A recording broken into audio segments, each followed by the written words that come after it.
Okay, welcome everyone to Blades in the Dark, episode 17. We're very excited to bring you tonight's episode. We're going to get right into it and do intro, so take it away, Angela. I'm Angela, also known as Gangrel Kitty, and I'll be playing Reaper tonight. Hello, I'm Ryan, otherwise known as Thy Voice Released, and I will be playing Martin MacCalister. Hi, I'm Doug. I'll be playing Ezra Arcady, otherwise known as Blinder. And of course, I'm Michael, and I'll be the storyteller this evening. Okay, so just a quick mention here. Obviously, we don't have Xylus tonight. Xylus was not feeling well today. I won't go into detail about what it was because, you know, that's his personal story to share. But we, as the cast, will say that our hearts are with you, Xylus. We hope you're feeling better very soon, my friend, and you'll be returning to us potentially on Sunday. We're not sure. We'll see. But definitely and hopefully next week we'll have Xylus again here as our wonderful Carver. It wouldn't be an intro without our shameless plug. And so if you have not yet, head over to our YouTube, hit the subscription button. Right now, I believe we're at 58 subscribers, so we're slowly moving up. We're trying to get to 100 subscribers so that we can get our custom URL, which is our big goal right now. So if you have not yet, please head over there. We will probably put a link in the chat. But we appreciate all your support so much. And if you watch any of our videos, make sure to hit the like button on them, you know, ding the bell notification, do all the normal sort of YouTube-y things that help support our content in our channel. So, anything else? You got something, Doug? Go ahead. You mentioned nothing about my snazzy like cloak jacket. Well, I was saving the best for last, of course. I'm in costume tonight. He is. Give us a spin, Doug. Give us a chair spin. Chair spin. Oh, look at that. Ooh, look at that duster. It's very 1800s. Very good. Elijah Penn would be very proud of you. A man of modern fashion.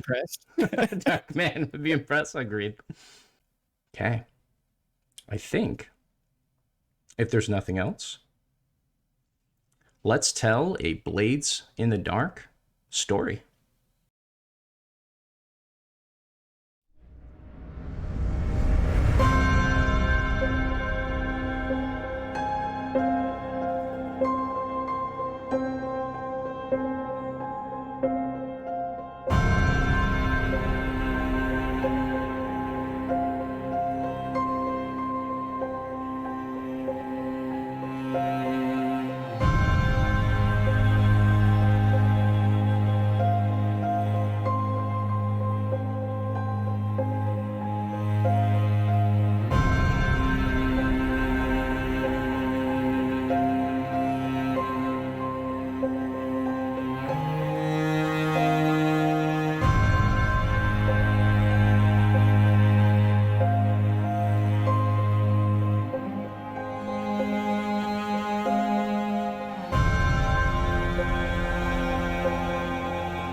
Last week, in episode 16, we were introduced to several new characters, in a sense. Both Reaper and Carver had been invited to a party for a holiday known as Unification Day, which is a celebration that the Eruvian people celebrate each year, representing the day that diplomacy won out and they became members of the Akros Empire without war. They went about this party, following sort of in Ramirez's wake for a large portion of it, until they were eventually introduced to several interesting individuals. Reaper was able to meet with a person by the name of Lillian Strangford, or Lily, as their mother had called them, who is presumably the daughter of Lord Strangford, one of the richest and most powerful people in all of Duskfall. Later in the evening, after a brief introduction earlier, in which Carver was a bit awkward, the Reaper and Carver met who they found out later to be Mercy's parents, Louise and Iria Lagos. They were the ambassadors of Aruvia, it seemed, which took both Carver and Reaper by surprise, but added a bit more to the story of why it was that Mercy was avoiding this place and why she was unwilling to come with them to this party. The conversations they had later that evening, in which Louise sort of, shall we say, ambushed Carver with a string of questions regarding his history and his past, and then Iria ambushed Reaper, in a sense, about her connection to Mercy. It was later revealed through Ramira the next day that both Louise and Iria would wish to offer our cast's crew, the Risen, a semblance of a patronage, in secret, of course, as long as they used said funds to keep their daughter safe.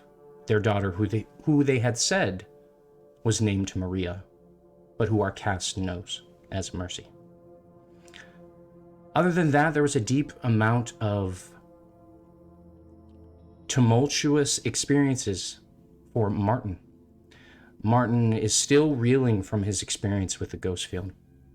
He had a pretty intense nightmare, and it left him shook for the majority of the next day. During the episode as well, Blinder sought out a friend of his, a contact of sorts, an information source, a person by the name of Flint. They had a conversation that was rather awkward, both for Blinder and for Flint. Not a lot was fully revealed as to what Flint had known, but it seemed that he was able to help point Blinder in a direction. Blinder was trying to find what the symbol was that had been burned into his hand upon the activation of what he presumes to be a ritual. And although Flint didn't know, he pointed Blinder in the directions of a Deathland scavenger with a V name of some type, who he said would be in Dunslow, usually about once a month. In time, as all of these events took place at different points in the evening, our characters settled in.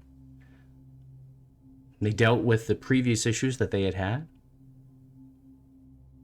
and they made a plan for their future, now finally no longer owing anyone any sort of debt. The Risen were free to seek out their own business endeavors, and they heard a polite knock on the door. An old man in his 70s, frizzled gray hair, dressed fairly nicely, a carriage down the street with a man guarding it. They opened the door and were engaged in a conversation in which the man asked, "What are you doing in my pub?" He seemed confused that all of the people were here. He didn't know them or recognize them. To which the cast responded with, "We had been looking for you, but we weren't able to find you." And he said, "Well, you found me now." We'll return to that moment for tonight's story. The three of you, Reaper, Blinder, and Martin, I believe were all in the upper area of the house. Perhaps Martin had been downstairs, but let's check in and find out. Reaper, I remember that you were upstairs because you had just sort of parted ways with Ramira a short time ago, but did something change in the meantime? Okay. No, I'm still upstairs. Okay. Blinder. Last I remember, we were in a conversation, but just between the crew, and I think I would be downstairs. Okay. I think I would be downstairs with yeah. Okay. Probably organizing the books and seeing what I had on older sort of texts, maybe just doing a once more over. Maybe I got something about this ritual or the old languages, that kind of sort of thing. Sure. And Martin, where are you? Martin would be upstairs, somewhere where he could look out a window not necessarily lost in thought, but thinking on some things. And at this point, he has put the watch away. He's just ruminating on thoughts. Okay. We'll say that Carver, after the strange conversation that he had had with Malone LaRoche, had sort of snuck off further into the hideaway, going off into his room and taking moments alone. It was obvious that there was a bit of hesitation on his face and in his body language. And if anybody had asked, hey, are you okay, or anything like that, he just said, hey, he needed some time. And he headed off to his room, to the privacy of the hideaway. So Reaper and Martin, upstairs, this man at the door. As I had stated last week, I believe one of the individuals, I think it was Marvin or Clem, had opened the door, doing their sort of guard duty as was required. They're standing there unsure of how to respond. Reaper had called past them, responding to Lou. And now we find ourselves there. He's standing there looking at all of you, having just said, well, you found me. So Reaper will come downstairs and approach Clem and the other whose name I forgot and pat them on the shoulders. Marvin. Mm-hmm. And then come up to the owner. We've been looking for you, and we were interested in purchasing this pub, but we have had no success in finding you. We apologize that you found out this way. He looks at you and looks at all the people here. He looks at sort of all of their faces, taking them in. He sees that, they're sort of young and old in a sense. Eunice being, later in her years. Virgil standing at the top of the stairs, looking down. Marvin and Clem nearby the door, but having stepped a few steps back after you pushed them off. And yourself and Martin standing in the room. He pauses for a long moment.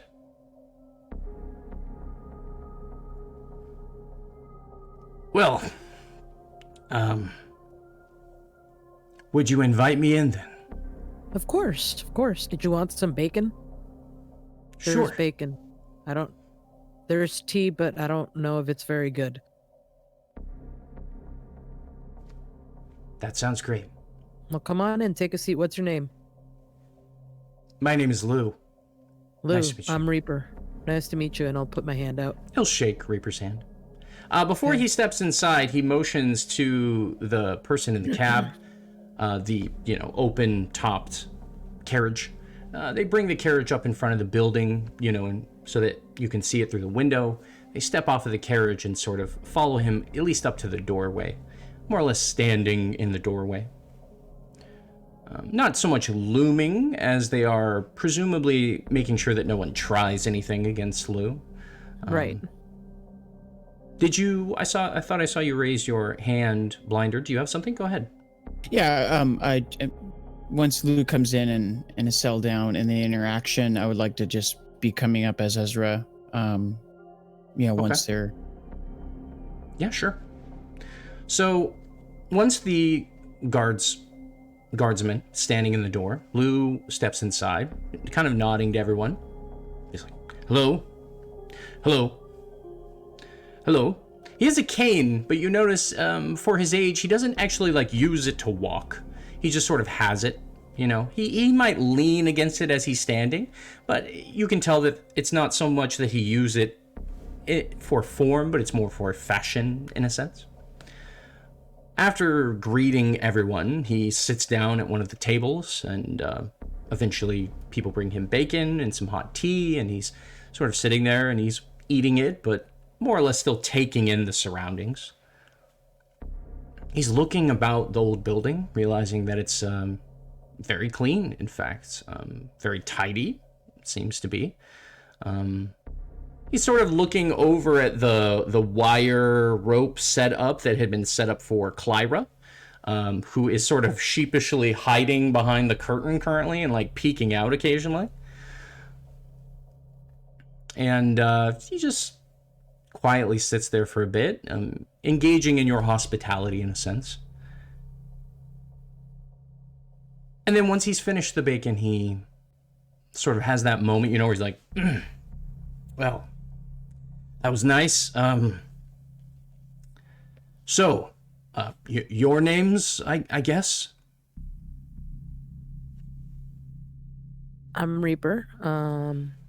This here, and I'll motion him wherever Martin's at. That's Martin. And is Blinder coming up now or not yet? You hear the door open. Sure. I say just like walking through it, and that's Blinder, and I'm like,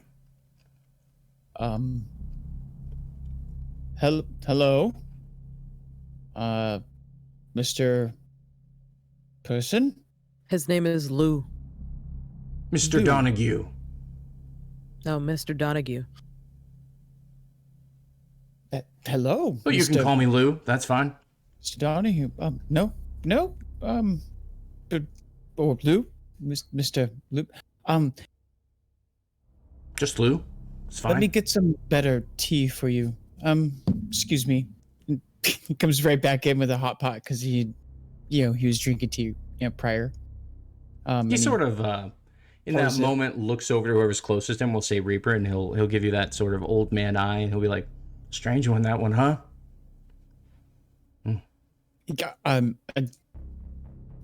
We've been meaning to find you, Mr. Donahue, or Lou.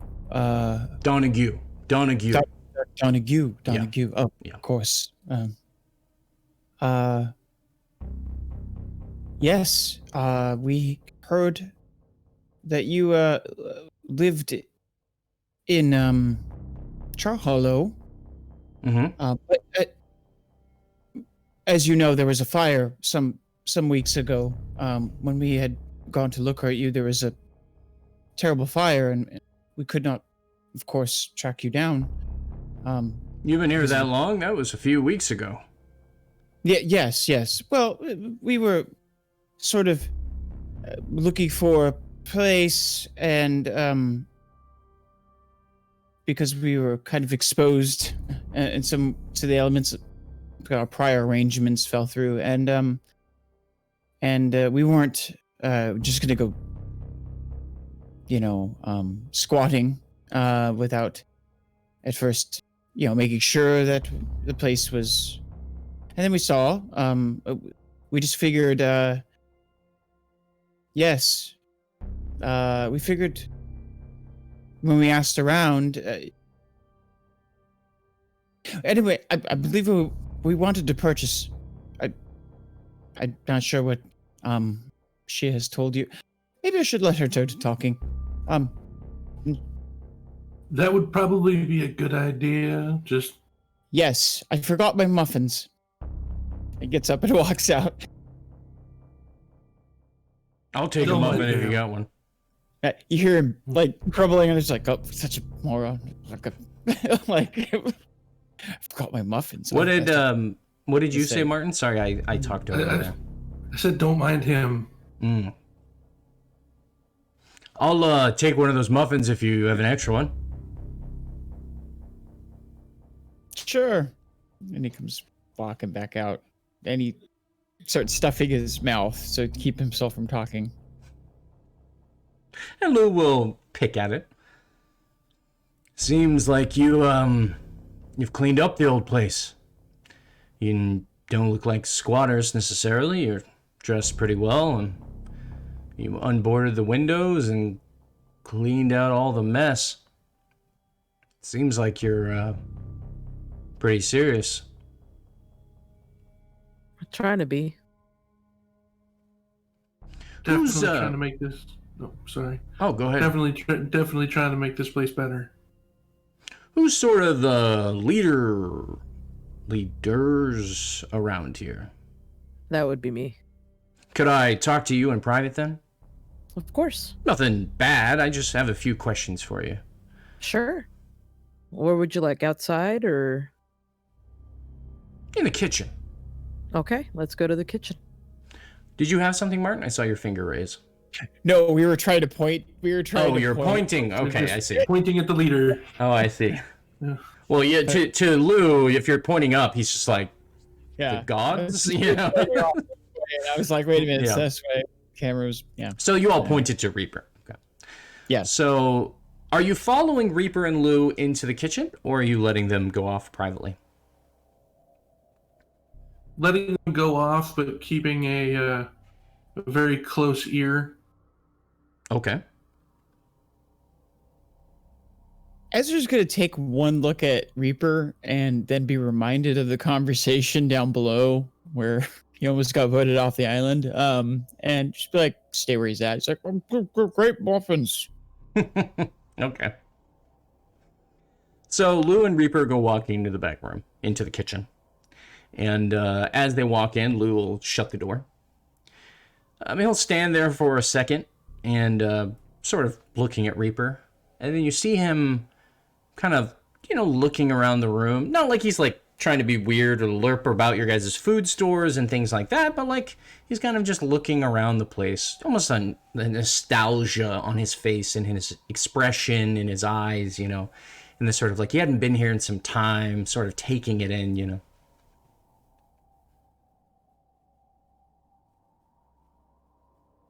So I had heard that there were people staying in here, I presume squatters, and had come by to shoo them out. But I see that's not the case. So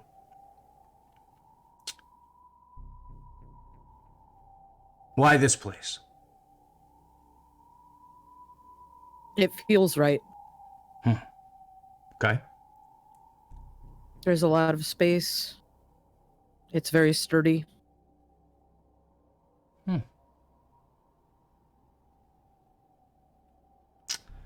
Sort of business you in? Import and export. Ah. Interesting. I used to be in a similar sort of business. Oh. Back when I was younger. Was business good? Oh, this place helped out quite a bit, he says as he walks. He's been slowly walking around the room, and he takes his cane and he just goes toomp, toomp on the top of the hideaway door.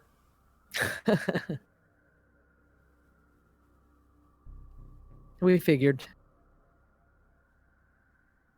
Yeah, the last renters didn't know about it. Never found it, anything like that. Wow. I noticed it didn't come creaking open. Something going on? No, we've been fortifying it. Ah. Put a lock on it. Yeah. What's with the rope, he says as he points up to the ceiling with like the sort of the rope connecting through and then going down through like a hole that you had drilled into the hole, into the floor on the far side on the wall, basically, with the wall hiding it. Kind of a thing. That's for one of our guests, I think, to hold up something or another.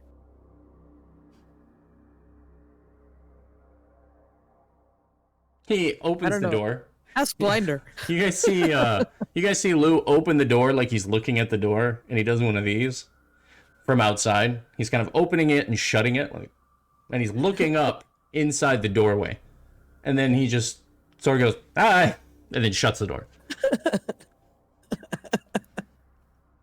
It's like I'm gonna look over at Martin, and it's like he's totally going to evict us. I just know it. Don't worry. If we have to be homeless, I know how to survive. We need to find a box. We're not going to be homeless. It's really not that bad, really. Just, make sure you look before you lie down. So back inside the room as the door shuts, Lou looks at Reaper and sort of motions to the door.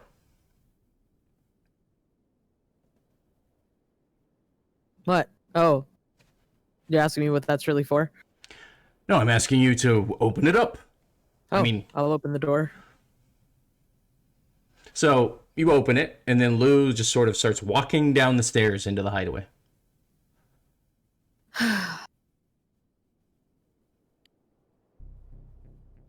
Go ahead. Is there a visible sign, like a click or an auditorial one that somebody has opened? Because when the door is shut and when the hideaway hatch is open, the door automatically locks. To my knowledge. Yeah. So you guys would hear the door to the hideaway lock. I'm sorry, the door to the kitchen. You would hear it go click and lock. Now, do we have a way of secretly closing that and then being able to enter ourselves, just in case, like, the door is left open and we need to get in? Yeah, you have a little, in a sense, you have a little piece that you pull on that applies, like, because the rope, right, is like a tension line that basically my assumption is that in the actual frame of the door, you've probably put like springs or something, right? Sure. Like springs that basically push the door out. And so when you let go of the tension line, it releases the springs, which shuts the door. The mechanisms by which the lock shuts, we'll presume is like some sort of, it's not like an actual like door lock, but it's more like a, one of those bars that comes down that just sort of goes and lands, basically preventing it from opening. And then once you apply tension again, you're basically in a sense pulling it back up, So that was my assumption on that. It wasn't like super crazy engineering or anything like that, but more just like rudimentary engineering in a sense, ropes and pulleys and things like that. Yeah. I'll so you would hear it go plunk and like the door lock would fall into place. And then I think he's in the room. Put the muffin down. And I'll get up and I'll walk over. Make sure that everybody else is, nobody's paying attention, obviously, and just open up the door myself to go in. Well, it's currently locked. They go, Reaper, you follow them in, and then the hideaway door closes behind you guys. And then, the door unlocks and everything, and Blinder is able to walk inside. Yeah. Martin, do you follow him, or are you staying out in the Pond Street pub proper? Oh, I follow him in. Okay, so you both go walking in, shutting the door, locking it, opening up the hideaway. In the time that it takes you guys to sort of react and have everything take place, Reaper, you're following Lou, and he walks down the stairs into the hideaway. He pulls out a little, like, pocket lamp, in a sense. It's like a little, tea candle sort of thing that you put a little glass thing over, similar to what Martin had before. He quickly lights a match and lights it, and he's just sort of looking around the place. It seems more like he's not looking to invade your guys' privacy. Like he sort of is eyeballing rooms, but he's not like going into them or messing with anything. He's just sort of looking in and looking at their condition really quick. And you can notice that his eyes aren't flickering at like your objects or items, but more that they're flickering at the doors and the locks and the pulley system and like all these sorts of new improvements that you had made to the space. And he's just taking all of that in. At the point that Blinder and Martin arrive downstairs, he sort of finished this, and he's standing in the large room underneath that leads out to the secret passageway into the canalway. And he's standing there looking at the room. He reaches over to one of the walls with a gloved hand and sort of wipes his fingers on it, checking to see if it's dusty. Seems like you cleaned up this place too. Yes, we did. I have a question, for you. The books. Not mine. Not yours. A friend of mine's. Someone I used to work with a long time ago. I see.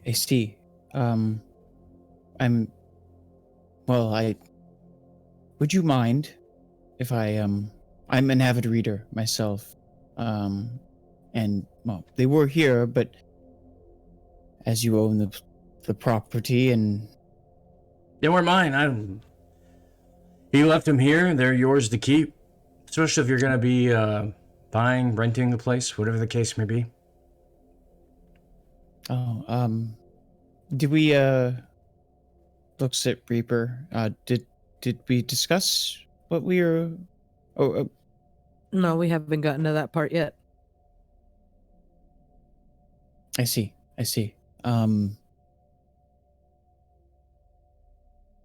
He'll visibly step backwards in order to allow Reaper to begin discussing further in a business manner. So what are you looking at? Are you looking at renting this place out, or are you interested in selling it? Because we're interested in purchasing it.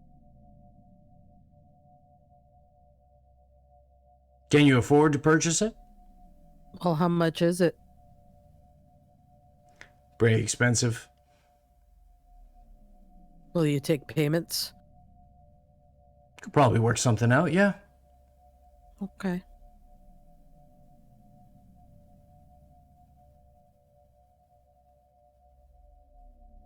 So how much is expensive? Expensive.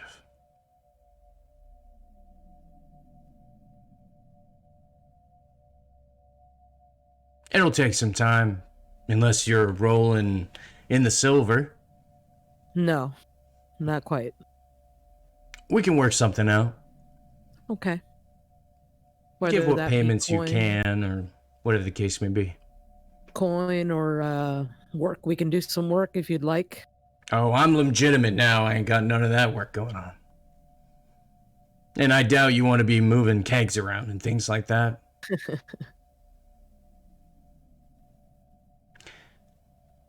What is, all your name?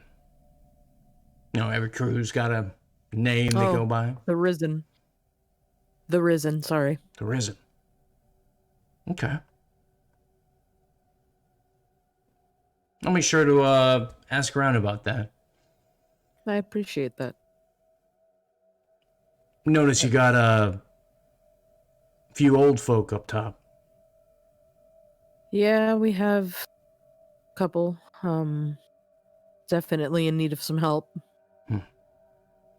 They work for you? Family, friends? What's going on with them? Family. Oh, I see. Yeah.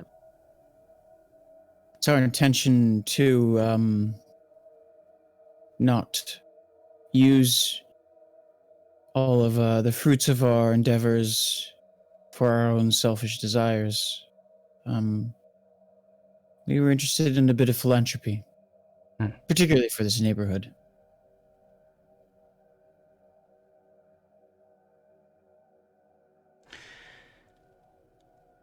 The neighborhood could use the help, that's for sure. It's been a shithole for years now, though. And obviously, that's why I moved out. Business here wasn't good, it was dying. I mean, you've seen all the buildings upstairs, empty, vacant, barely making it. Whatever the case may be. I mean, if that's your hope, I wish you luck.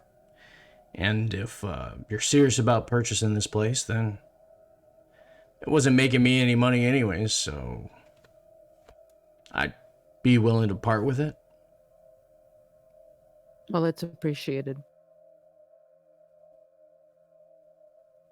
Yeah, I didn't sell it to the last people because I was sort of worried they would find this space.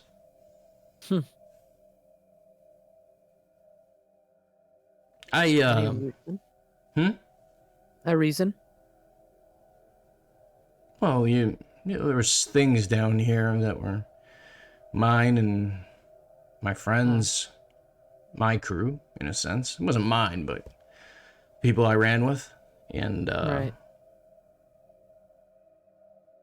you know, it's memories and things. I guess it's better, though, to sort of pass it on, you know, that next generation coming in. I mean, that's how I got where I am, you know. Either die or retire, or I guess you go to prison is an option, but, you know, I was luckily able to take the retirement. Made some good coin, you know. But, a Dunslow boy like me, you know, making it in the world was only because, I did what y'all are doing, probably. Something like it, I presume. So, yeah. You said you might have left something here that was yours. No, I meant my friends' I see. things, you know. I have a question. Does he look like he's what ethnicity does he look like? Does he look Scovelander, Akarosian? He looks Akarosan. Like a person of Akaros. Yeah.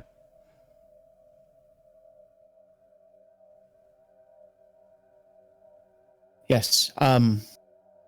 We had similar ambitions. We came together simply because of desperation.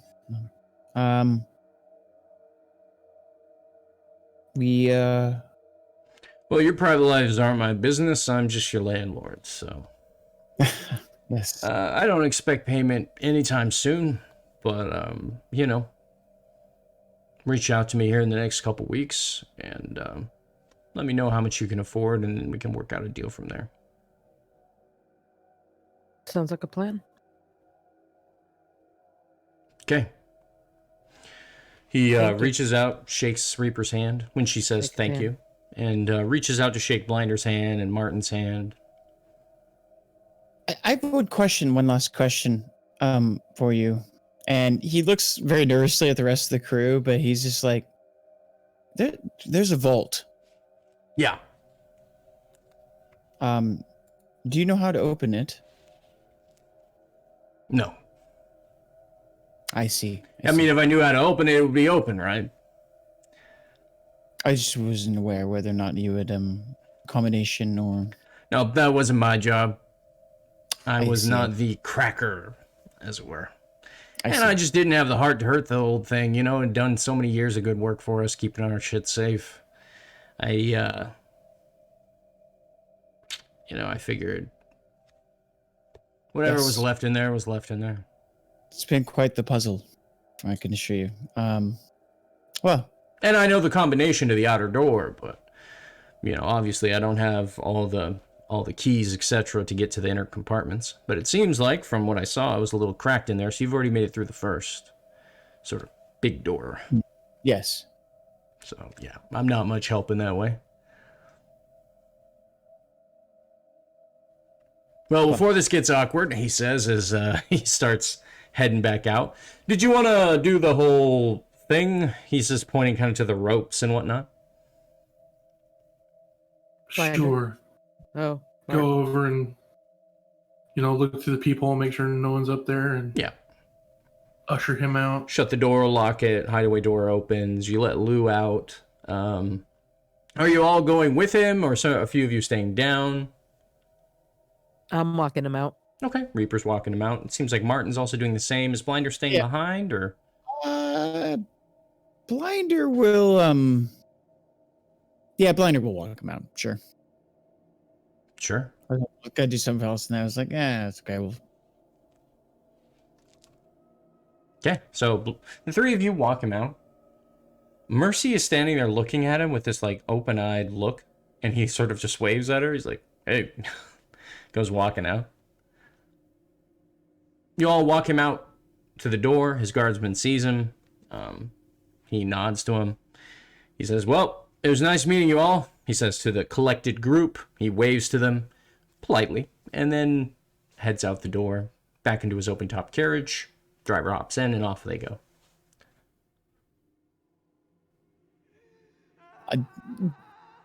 as soon as they're down the street, like out of sight,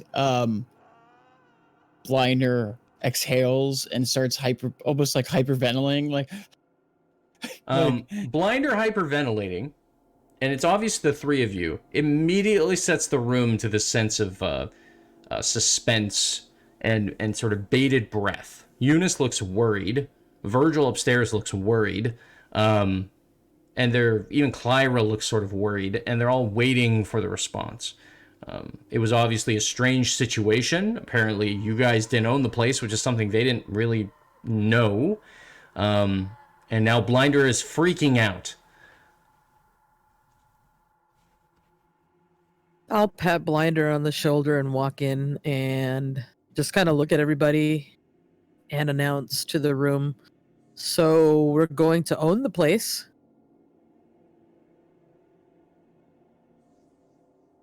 Everybody kind of takes a sigh of relief. They're like, oh, like Eunice was like, I was so worried we were going to have to leave or something. I don't think Aldo can move yet. No, no. Thankfully, he was very gracious, and we're gonna make arrangements with him. Yes, arrangements. Yes, that's exactly what we're going to do. No extortion is going to take place at all. No. No, it's not. So at your words, they sort of settle down, feeling a little more confident. Obviously, Blinder's general rhetoric right now is sort of putting a few people into a sense of unease. But otherwise, people aren't necessarily worried. What are the three of you doing from there? Why don't we turn to Reaper first? Was your plan to sort of continue to engage in this conversation perhaps privately, or were you planning to continue to address the whole room? What was your thoughts? I'll try to. Well, everybody seems at ease now, so yeah, I'll just nod to Martin and Blinder and Mercy and motion to the kitchen. Okay. So, does anyone want to say anything then before you all disappear off into the private space? Okay. So you all agree, go with following into the kitchen, shutting the door, locking it behind you. You find yourselves in the kitchen. Are you going to the hideaway proper, or are you staying in the kitchen? Okay. You open up the hatch, you head into the hideaway, the hatch closes behind you, etc. And you all find yourselves there now, hidden away in your secret place. Well, Blue knows. And whoever his crew was, so it's not a full secret, but at least to anyone else, it is. So please, I'll pass it to you. I wanted us to just give Mercy a recap of what was talked about, and to find out how to proceed from here.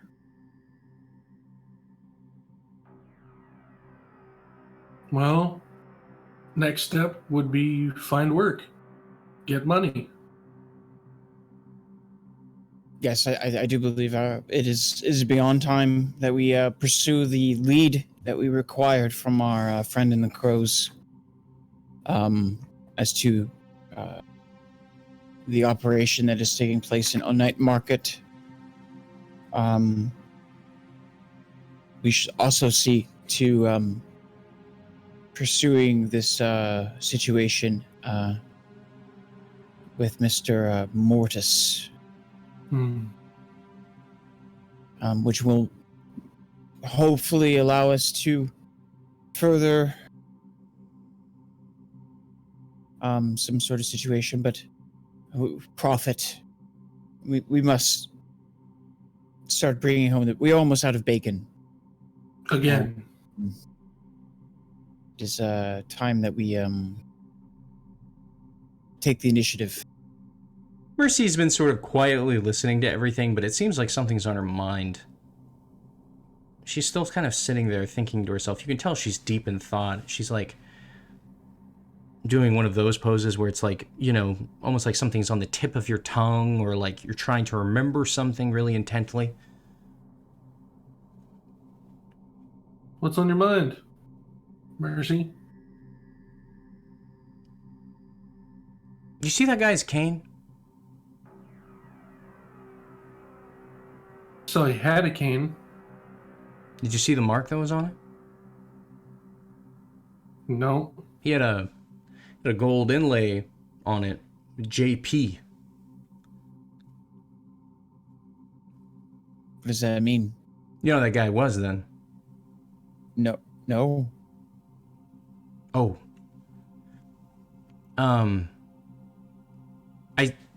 I sometimes forget you guys haven't been in the circles, if he is who I think he is, that's Josiah Porter.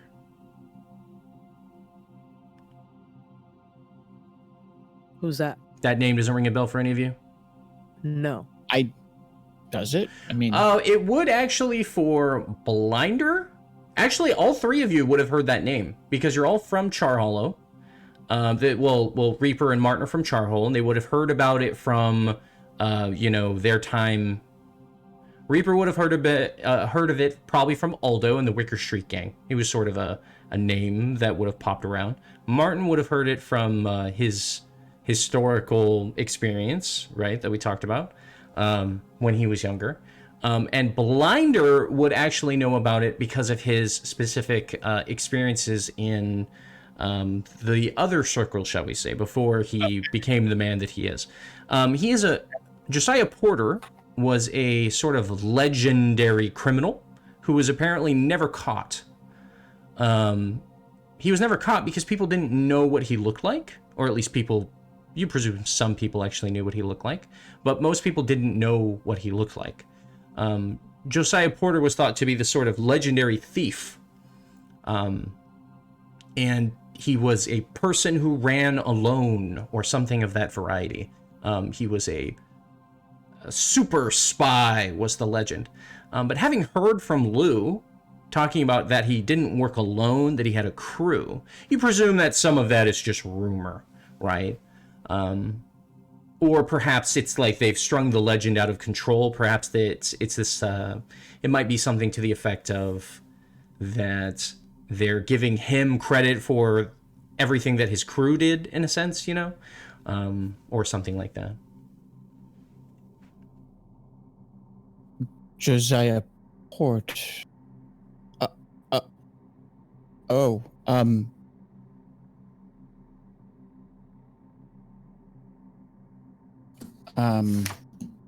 He'll look over at Reaper. I'm assuming everybody has like a flash of recognition when he says that. Yeah, there's that, when Mercy says that, everyone has that sort of like click, and they're like, oh shit, yeah, I've heard that. Think of like our legends and him, our sort of legends of like Robin Hood, right? He kind of has that sort of myth, or at least the name does in Duskfall.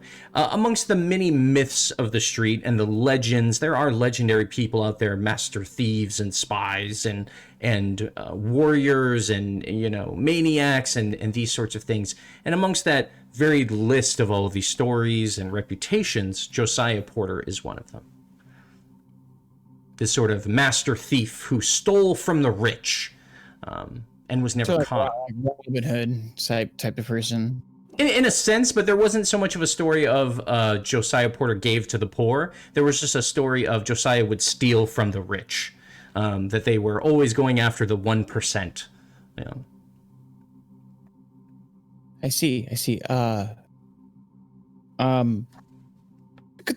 just initials. It could mean anything. Maybe he got the cane from. You think he's the Josiah Porter? I mean, look at this place. I mean, yeah, look at this place. It's the perfect hideout. I assume that these things were like this was like a trend. Like everybody who doesn't every gang have a place like this? No. I highly doubt it. I mean, places like this exist in the city either because people built them long ago or build them recently, but this isn't a common thing. You guys sort of lucked out with this place. And I mean, if this was Josiah Porter's place, then yeah, that's pretty cool. But I mean, obviously we should keep that on the down low, right? I mean, and you're right. You're right. It's initials. I mean, I've seen that man when I was younger. I recognize him. But he wasn't going by the name Lou Donahue. And he said he ran with an old crew out of Dunslow. And he had the initials JP on his cane. So sorry, I'm not saying it's not possible. It's just, I mean, I suppose that reputations can get blown into a certain amount of myth. He certainly, the Mr. Porter,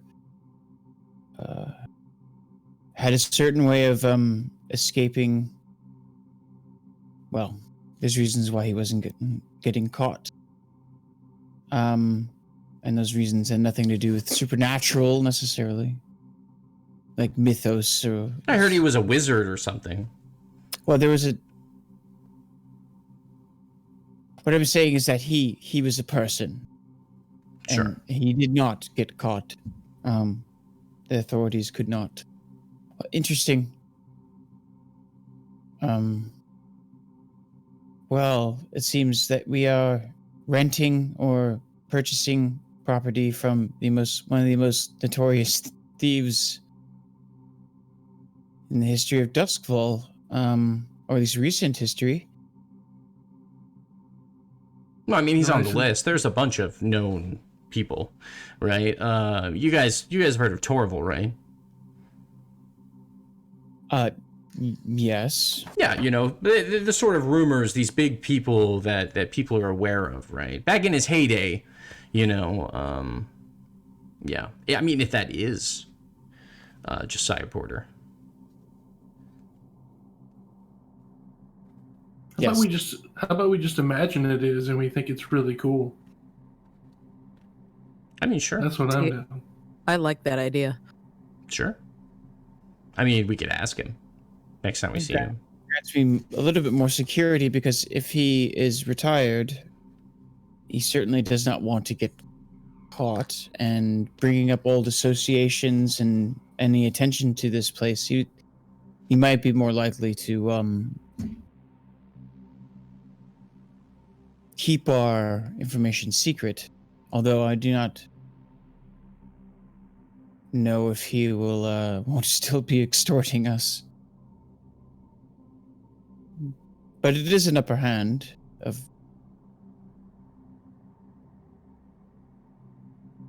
should this relationship become uncomfortable for both of us.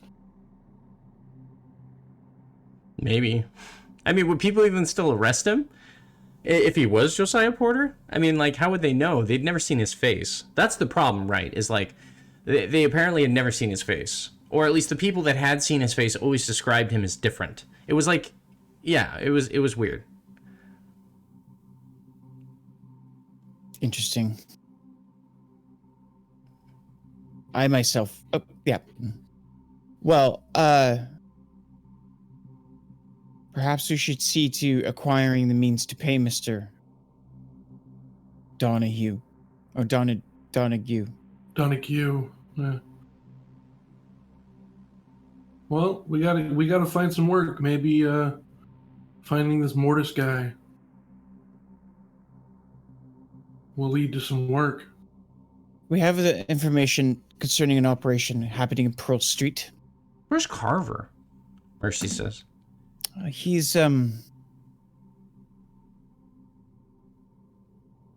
feeling well. He's meditating. Should we check on him? If you want to. Sure. We'll go check on him. And Mercy walks off towards Carver's room.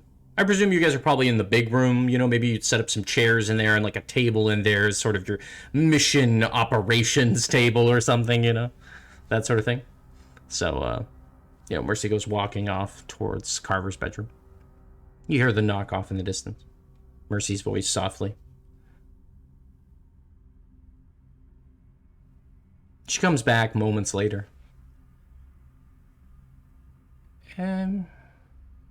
Yeah, I think he's busy. Maybe he's sleeping. I don't know. He's been lonely lately. He's probably needs time. Something about that thing with Ramira, though. Yeah, after she left, he didn't look like he was in a good place. Did somebody say something to him?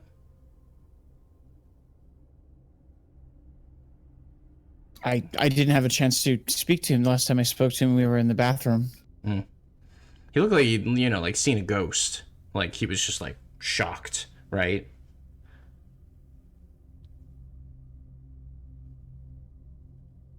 Well, I think we all have suspicions about each other's backgrounds. Mr. Carver has evaded, but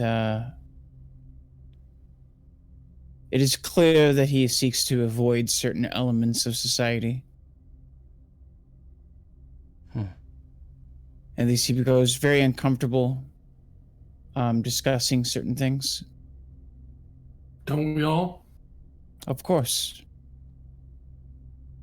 I think maybe his encounter, whatever it is with the Ermira, or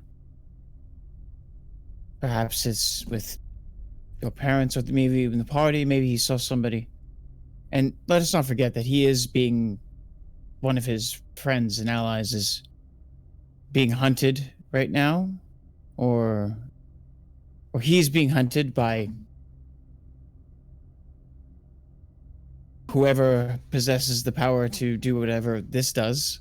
And well, he was involved in somebody's parent attempted killing him.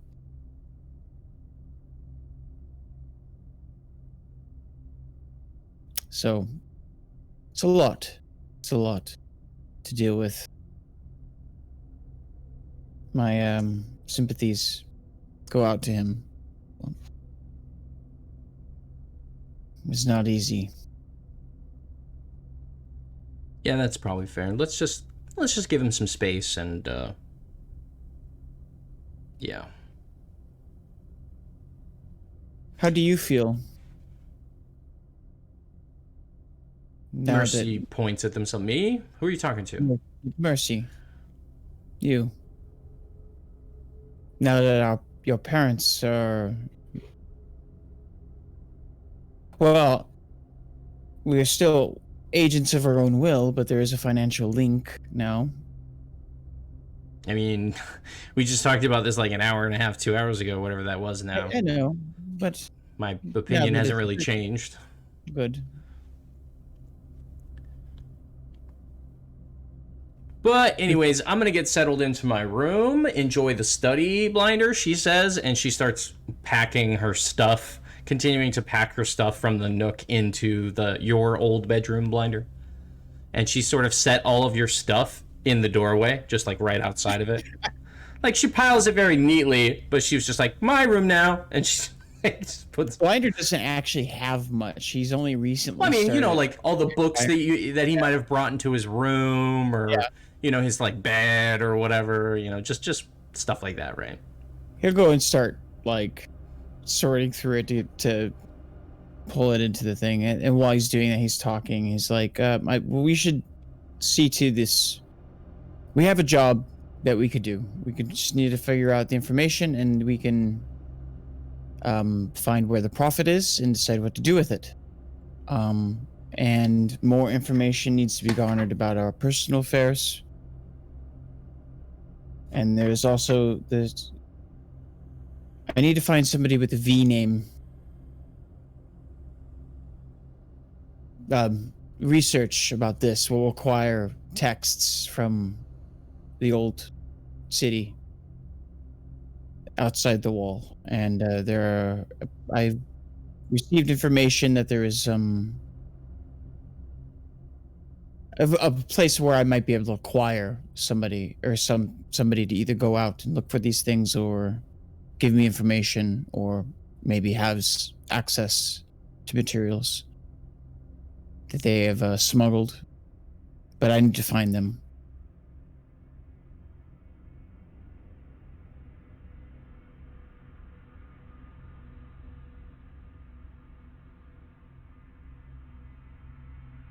So where do we start?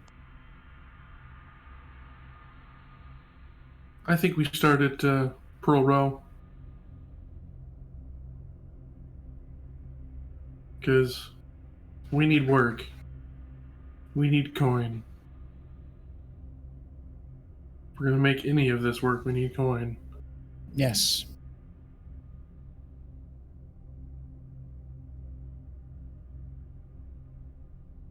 I'm going to have to start trying to do something to get my my face not known here. Because I'm going to have to bounce out of every carriage or gondola that we come across, that we come back here in. Yeah. Yeah, at least while the checkpoints are up. Yeah. Do you know if they check them going out too? Yeah, they're stopping people in the road, both ways. Fuck.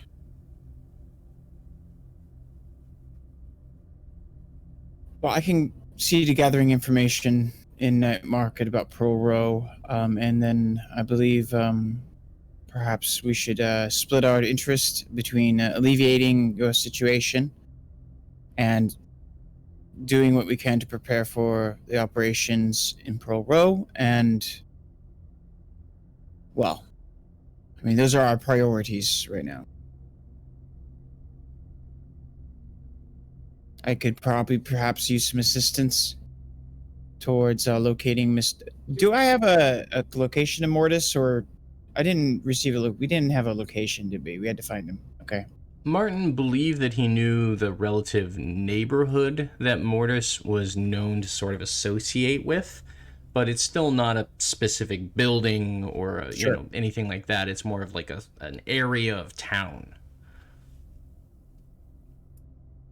Sure. Okay.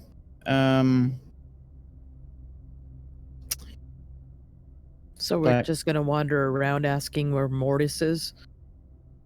No, I will see if I can try to locate some. Maybe when Mr. Carver is feeling better. Since it is more directly involving him. What do you mean? Well, the Mortis was the person he wanted to find initially. Yes. Oh, yeah, that's fair. Yeah. Yeah. That's why I say we should start with Pearl Row. Yes.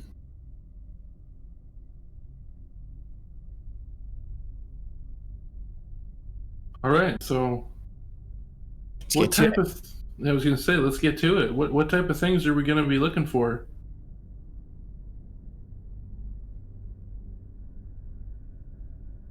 what they're doing. All right, with the information that we have.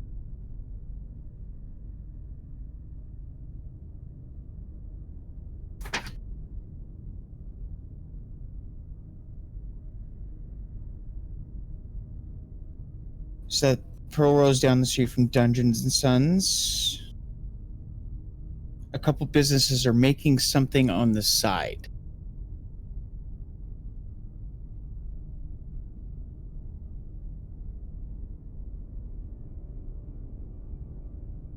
And that's what we have, that there's something extremely lucrative going on that the businesses are doing, something on the side that is making them, I guess, a lot of money. Probably some sort of smuggling thing, maybe, or, we don't know exactly what. We just know it's in Pearl Row. It's involving the businesses doing something on the side. At least that's what my notes say. Yeah. That was our information. All right.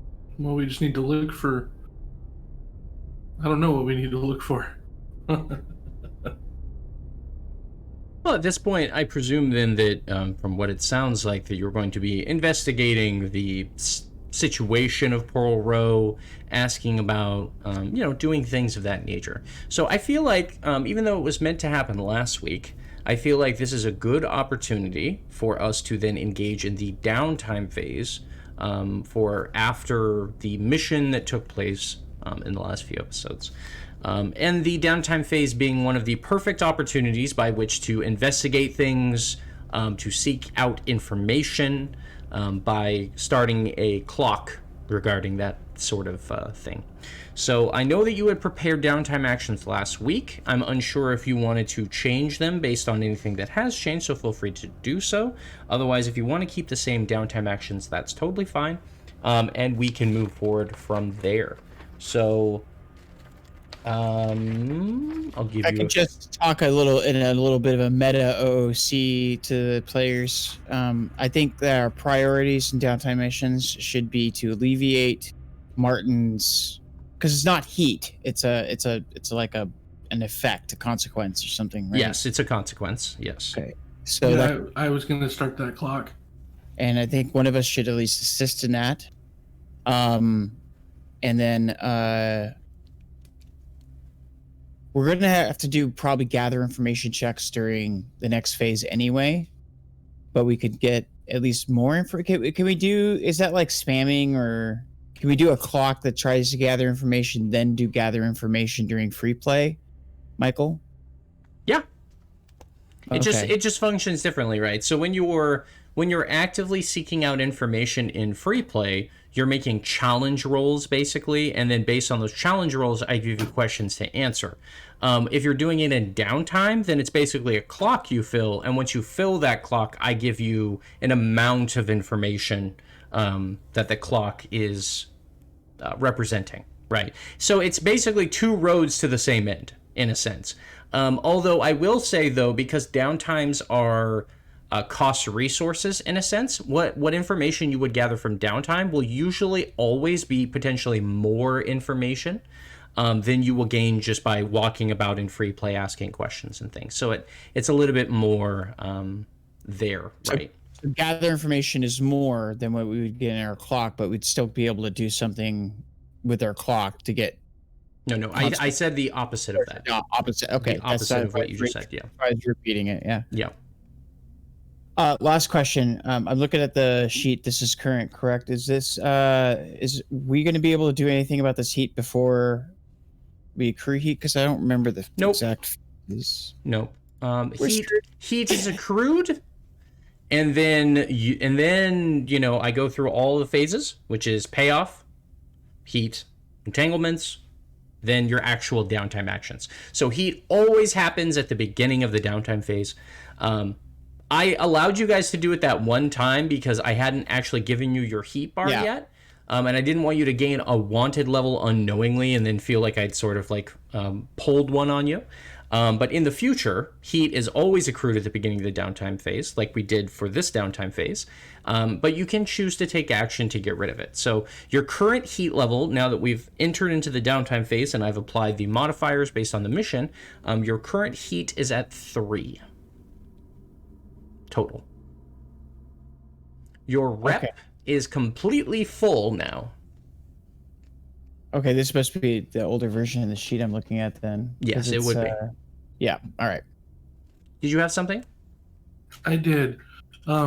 It's not for downtimes, but is there a downtime action to increase the crew's tier, or do we just need the money and reputation to do so? You just need the money and reputation to do so.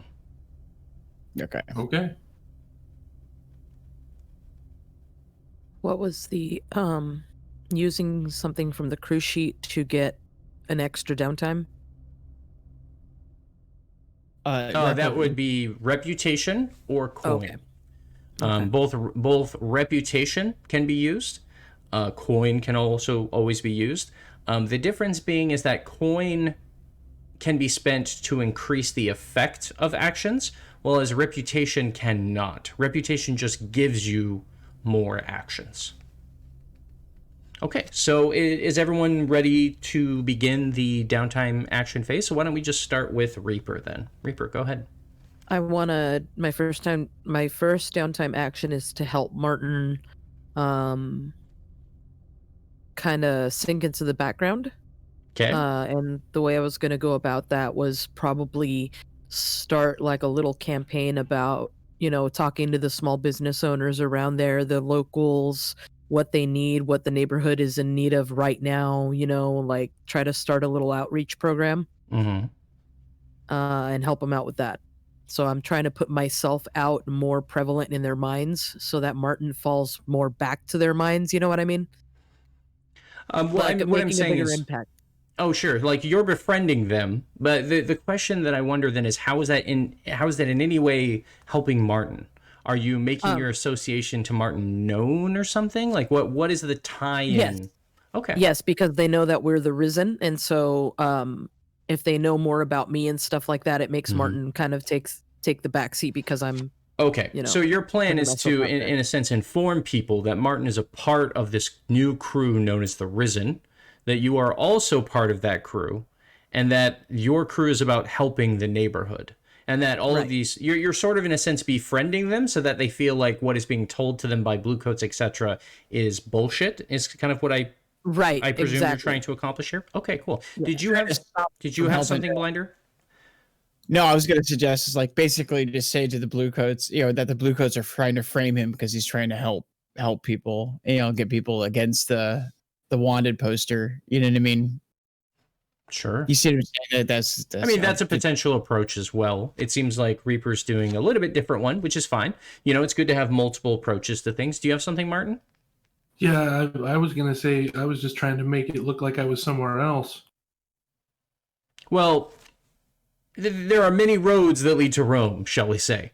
And, so like if Reaper wants to go about it this way, that is a perfect way, because even if Martin is here, and even if Martin's goal is to try and say that he's in a different part of town, Reaper's action is still helping him. Because even if people see him, and they befriend him in a sense, or they hear these good things, they're just going to turn a blind eye, right? So then they will not have seen him, presumably. Right. So go ahead and what challenge are you choosing to use for this? I mean, what skill for the challenge?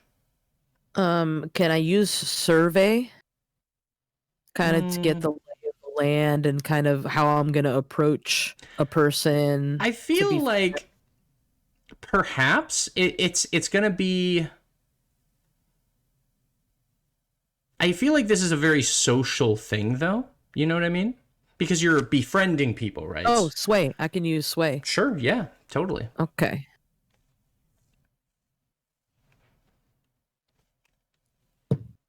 Six. Oh, nice. Yeah. That is a full success, which gives you 3 segments added to the clock. Okay, for your second action. I would like to reduce stress. Okay. I am going to indulge in my vice, which is hanging out with Aldo and taking care of him. Mm-hmm.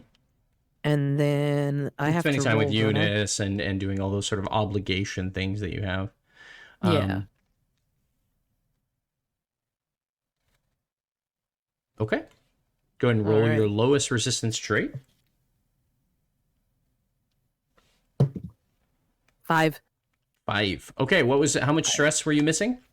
I have 4 stress. Okay, so you overindulge then. You gain all your stress back, but you overindulge. Okay. Did you want to have any other actions?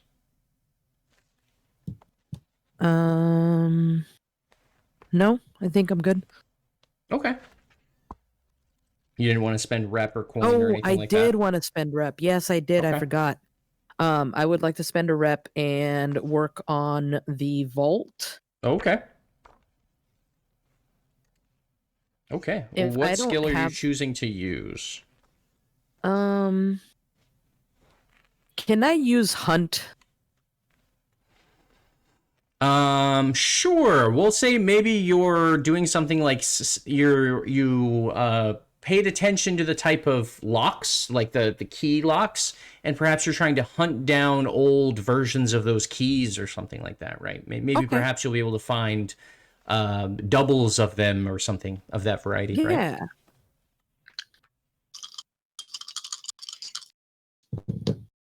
A 6, a 5, and a 4.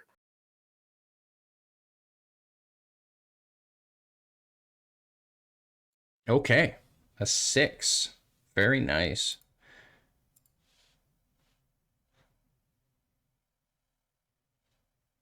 Very, very nice. A full success. Oh, look at that.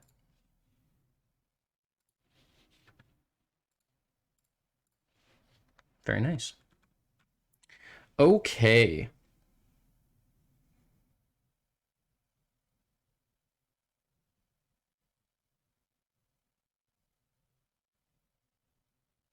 Okay. Any more actions? No, I'm good. Okay. Your overindulgence, because you did, I'm going to say during the time that you went off during your obligation, because this downtime period is going to be taking place over the entirety of the next day, and so we'll be returning to the characters in free play the following evening, in a sense. So during that time, you go off to also visit like Henna and Marlene, people that are close to you. That's sort of like you're checking in with them, making sure Henna's doing okay and things like that. And so you get into a scuffle during your time over at the fighting pits. Someone recognizes you and starts like chatting you up and talking to you, and you're really polite and everything like that, but they get really pushy. And then eventually, you know, they keep trying to be like pushy, like, hey, why don't you fight anymore? Hey, you want to fight me? You know, and they eventually start trying to bully you in a sense. Like, are you not a fighter anymore? You know, like they're making all these big claims. They're saying all these things. Eventually sort of Henna steps in the way, and then Marlene gets involved. And then the man ends up trying to engage you in a fight. Like he's seemingly drunk, and he goes to engage you into a fight. You end up obviously beating the person in a fight, but it does cause quite a kerfuffle in a sense. It doesn't seem like at the time, though, that there was any sort of negative repercussions other than causing a scene for a few moments. However, if it adds to further complication, that remains to be seen. So yeah. Okay. Let's now move to Blinder. Okay, rule number 1, smoke the rock. We're going to indulge your vice. Oh, I see. Okay. Okay. You still haven't fixed your issue since your last overindulgence, so you are still taking the negative because you're not able to indulge your vice at your vice purveyor's place of business. But unlike last time, I'm actually rolling the correct thing now because it says lowest attribute. I've been rolling like 1 die for my lowest skill. No, yeah, it's your lowest resistance trait. Yeah, which is 2 dice. Big deal. Big difference there. Yeah. Read the rules, Doug. Read the rules. Okay, so I got 2 5s. So that would be 4 stress. I have a total of 5 stress. Mm-hmm. So we're gonna. Oh, so you rolled a what? I rolled a 5 minus 1 would be 4, right? Yes. All right. And you had how much stress? I had a total of 5. Oh, okay. So you do not overindulge because you hit it right on the nose with the roll, but you only regain 4 stress rather than all 5. Perfect. Yeah. Okay. And for my second trick, we're gonna go ahead and I think we're gonna go ahead. Well, Martin's gonna be. How filled is that clock to alleviate Martin's consequence? It has 3 segments out of 6. 3 segments out of 6. Okay, so let's go ahead and work on the gathering information about Pearl Rose. So basically, next morning he'll wake up and he'll try to figure out what he can. Maybe peruse through Night Market a little bit, asking some questions or something. Sure. Yeah. We're gonna go ahead and use.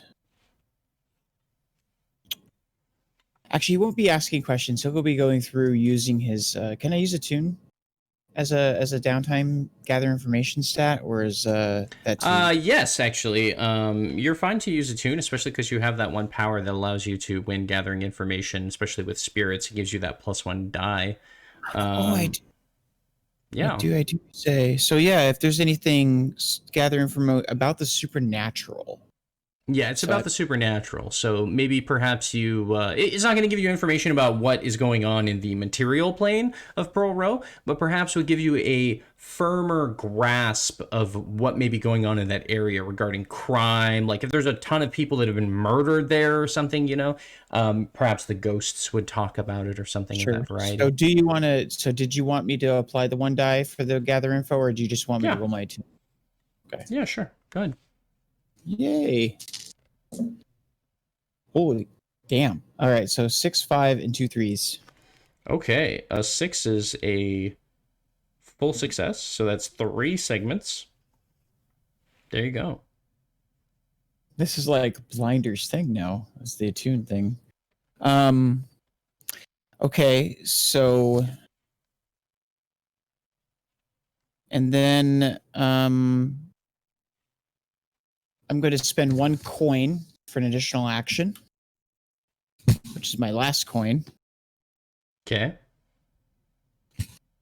And we're going to go attempt to find the lady with the V name. Okay. We're going to start clock with that.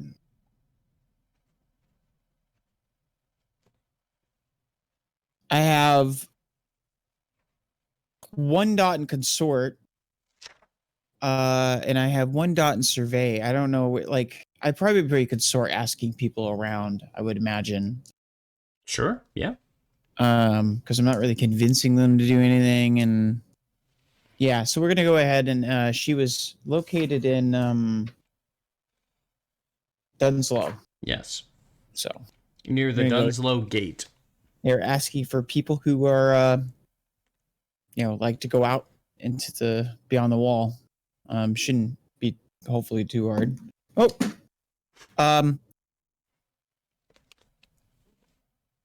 Yeah, let's just roll it. 2. A 2? Yep, 2. That is 1 segment filled on the clock. Okay. That's fine. And then I'll spend 1 rep Okay. to assist with well,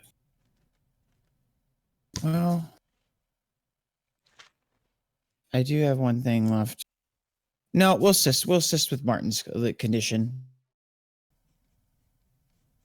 Yeah, so basically while he's in night market, he'll just be going, oh yeah, the wanted thing is just basically a frame job. They're, blue coats, they're always trying to steal from people and they want to pin it on honest people. And, it's a racket, that kind of stuff.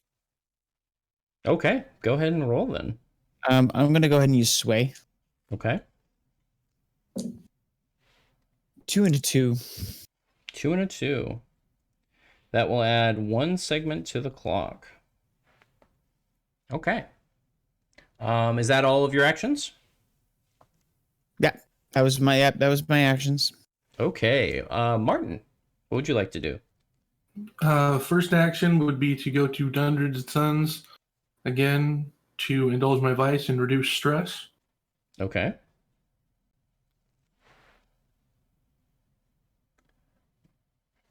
Use the lowest resolve or Lowest resistance, yes. lowest resistance. Thank you. Couldn't Yes. think of the word.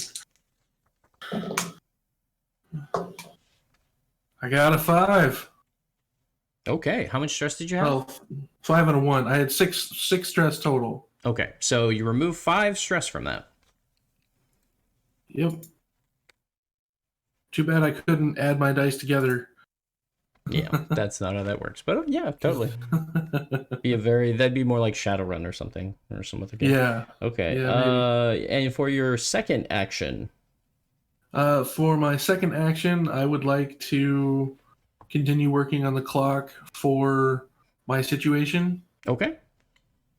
I will be using sway, and going around trying to spread rumor that I don't even live down there. So Okay. there's no way that, there's no way that I could have done the thing because I'm not down here. Sure. Yeah. And I rolled a 4. Okay. That is 2 segments filled. Okay. Do you have any other actions you'd like to do? Spending coins, spending rep, anything like that? I do. I would like to spend a rep for gather information on Pearl Row. Okay. And for that, I would actually like to use survey, as I am just kind of out and about looking for people that may. I know it's night market, Mm-hmm. but I'm definitely out and about looking for more obvious signs of shenanigans. Sure.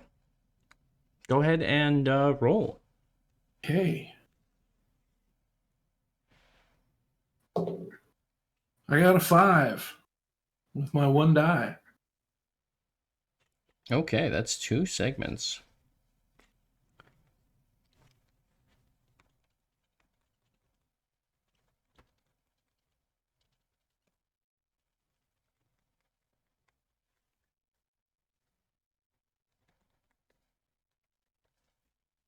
Okay, did you have any other actions? Nope. Okay. That'll do her. So the crew will get to ask 2 questions regarding Pearl Row. The other updates are that the vault is now fully unlocked, and so the vault no longer requires a ongoing clock. So once you guys have the crew upgrade based on experience to buy the 2nd level of vault, you are welcome to do so. Through the action of Reaper going out and trying to find similar looking keys, you're able to piece together exactly what sort of lockboxes they were, and eventually find your ways to opening, or at least starting to open them all up in a sense. You don't have access to those boxes yet, so it's still an ongoing process in a sense, but you've figured out how you would go about it. So now it's just a matter of the crew actually spending the time to do that, which will then allow you the full access to all of the varied things within the vault, as it would be. Other than that, as I said, there are going to be 2 questions on the gather information. And Martin's clock for his wanted clock, as I was calling it, is full. It was a 6-segment clock that did fill up. And so because of that, you guys are able to, in a sense, lower the heat on Martin. You start spreading misinformation, you start gathering friends, you start telling people that Martin lives in different districts of town. And although it's not an immediate thing that happens, over the next day and over the next several days, you will start to notice that there are far less blue coats in the Dunslow area looking for Martin. The checkpoints, basically by the end of that evening, the checkpoints are actually closing down. There are still blue coats looking around. There are still the bounty posters and things like that, but there's less of an active presence going person to person trying to find Martin, as it seems like he is no longer around the Dunslow area. Okay. So now let's go to the 2 questions you get to ask. I will give you a moment as a crew to discuss what sort of questions would be the 2 questions you'd like to ask. And then, of course, I will answer those questions. These are regarding Pearl Row, so keep that in mind. And feel free to discuss which questions you'd like to ask. As I had said before, these questions can be in-depth and can be multi-part because they are downtime. So you guys had to spend, in a sense, you spent time and resources into this. Whereas in free play, you're just sort of walking around taking in the sights. You're not necessarily spending your, limited resource of downtime actions on them. So feel free to ask more in-depth questions. Go ahead. Well, I would like to open up to the rest of you that I think the 2 most important things is what sort of operation is going on and who is doing it. Where maybe might be a good thing, like in Pearl Row, and obviously the hazard questions. I think those are things. So Hazard questions? yeah, like what the sort of threat, how risky is this? What sort of risks are there? I think it's important for us to find out where, although it's narrowed down very much for us. We don't necessarily need to find out who, but we do need to find out hazards. So, what's going on in hazards? But then what about where?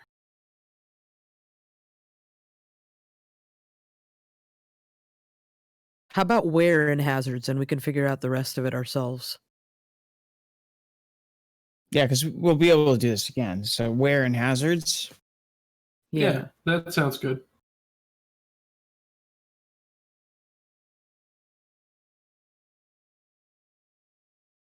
We have come to a decision. Okay, so let's go question by question, and then we'll get into it here. Go ahead and ask your first question. Where is this operation happening? Well, you already know the answer to that question. It's in Pearl Row. Are you meaning like what specific buildings? Is that what you're trying to figure out here? Yes. Okay. My notes say it was businesses had Yes. something going on the side. Yes. So, I mean, Okay. so they were trying to narrow down, like, what businesses in Pearl Row, perhaps. Okay. There is a shop called the Pearl Passage.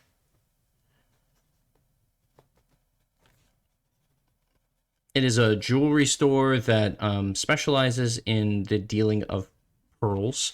Although in our modern day, or even previously in history, pearls may have at some points in time been worth quite a bit. As time goes on, they're worth less than, like, say, diamonds.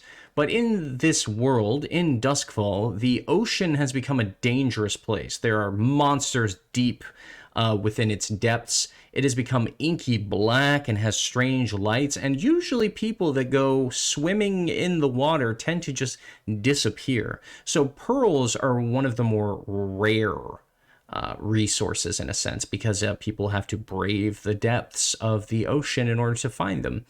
And so one of these shops that you find that seems to be obviously doing something on the side, you see, people going into a back part of the building, coming and going, obviously not people that are shopping. They're not dressed as nice as the people you see walking around this area of town, which is a rather nice area of the night market. Although the slums are in sight of Six Towers, and it's definitely not as nice as, say, the area around the consulate as you get closer and closer to Gatwick train station and things like that. It is still a pretty nice area of town. It's very sort of upper middle class, I guess, is a good place to term wise to use, So Pearl Passage. The other place is known as the Garnet, like the stone, right? I may be saying that incorrectly, but that's a type of stone, right? Or a mineral? Yeah, garnet. Yeah. Yes, okay. I was trying to make sure that I remember that correctly because I wrote it down, but yeah.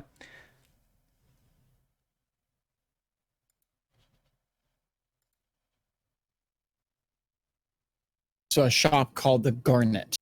Mm-hmm. No, it's just called Garnet. Garnet.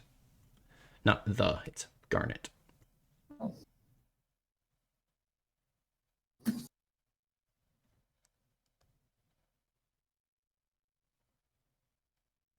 That is also a place where, and it's they're not like right next to each other or like even across the street directly from one another. They're two of the shops where you notice this sort of shady dealings or something going on, people coming in the back and moving product to different things. I mean, it seems like it's happening way too often for it to be them just delivering more jewels or something like that. Like there's a lot of foot traffic, and they keep most of that foot traffic off of the main road. It's mostly in like back alleys and things like that. So it definitely seems rather suspect in a sense.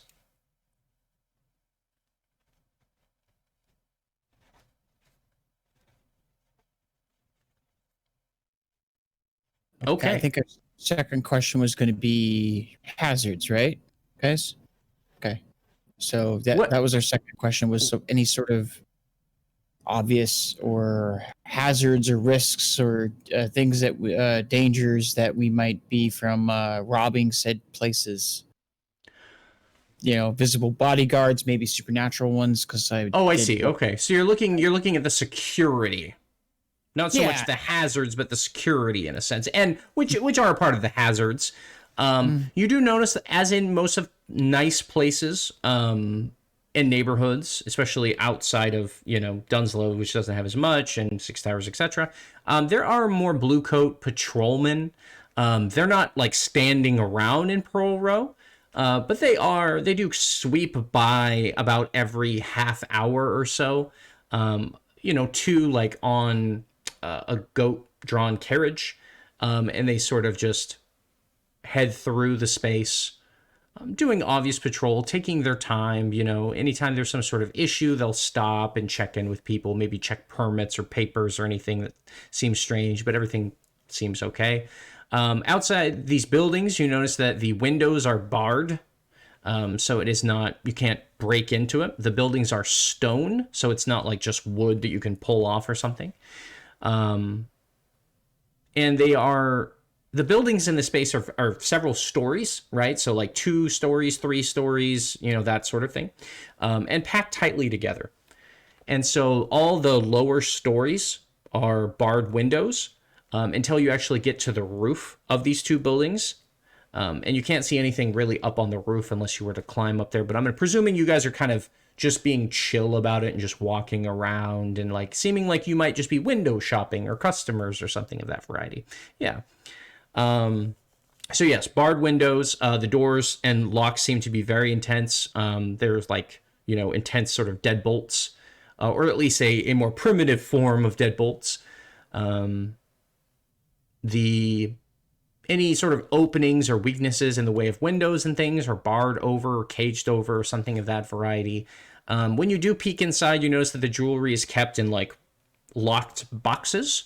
Not like, steel cages or anything. They're glass, but they're still locked, right? So if you were to steal from them, you would obviously have to do so when people aren't around or something, unless your plan was to steal something else.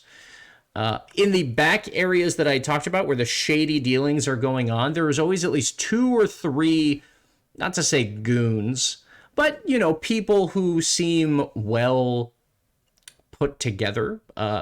To Martin and Reaper's Eye, they are relatively trained. They are somewhat perceptive. So they're not like giving you guys the eye whenever you're just walking around or whatever, because they just presume you're customers. But it seems like they're keeping an eye on the place. And from what you can see, they either look like they might be street toughs and maybe know what they're doing, but you never know until you actually get into a fight if they'll be able to handle themselves. But those people are standing in the back alleyway when people are kind of coming in and going out, all the different things moving about, as I had said, that seems very suspect. There's always at least 2 or 3 of these individuals standing back there, and they're, smoking or having a drink here or there, whatever, engaging in conversation, not open conversation. If you try to approach, they stop talking and they just sort of look at you or whatever. They're like, "Can I help you?" Right, that sort of thing. But yeah, that's basically what you see in the way of hazards or security. Yeah. Okay. Cool. I think we got a plan. Well, Okay. You don't plan in this game. You improvise. That's true. It's also like the Marines motto or something like that. One of the mottos I've heard. Maybe it was for a commercial. I don't know. It's to adapt, improvise, and overcome. Or improvise, adapt, overcome. Yeah, anyway. Okay. So it is the next night at this point. All of your downtimes have resolved. You've done your preliminary research. Did you wish to have a conversation about what it is that your plan is from here, whether you're planning to just go or if you want to look deeper into it? Do you feel like you need that a bit of time and interaction? I think we should probably we might want to look a little deep.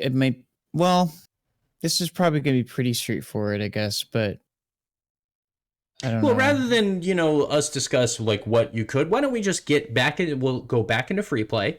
You guys can take it from there. You can have this sort of discussion in a sense about the things that you found, because technically speaking, I believe only 2 of you actually participated in this clock.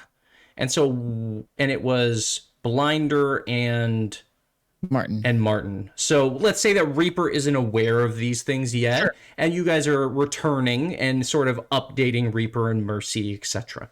And we'll use this as sort of a transition period for you guys to decide where you want to go next. So I'll pass it off to you. Okay, so come back at night. Blinder will come back down and probably be discussing when Reaper walks in the door from her overindulgence from our obligation. Can only imagine what that's like. And oh, there you are.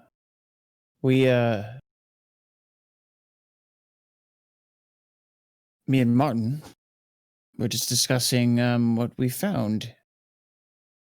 You want to go first, Martin? I don't. Oh, it doesn't matter to me. Main things I noticed were,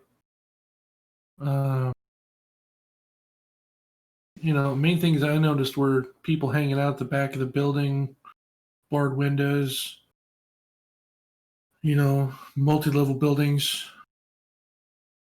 So whatever they got going on, it's gonna get hard. It's gonna be hard to crack into.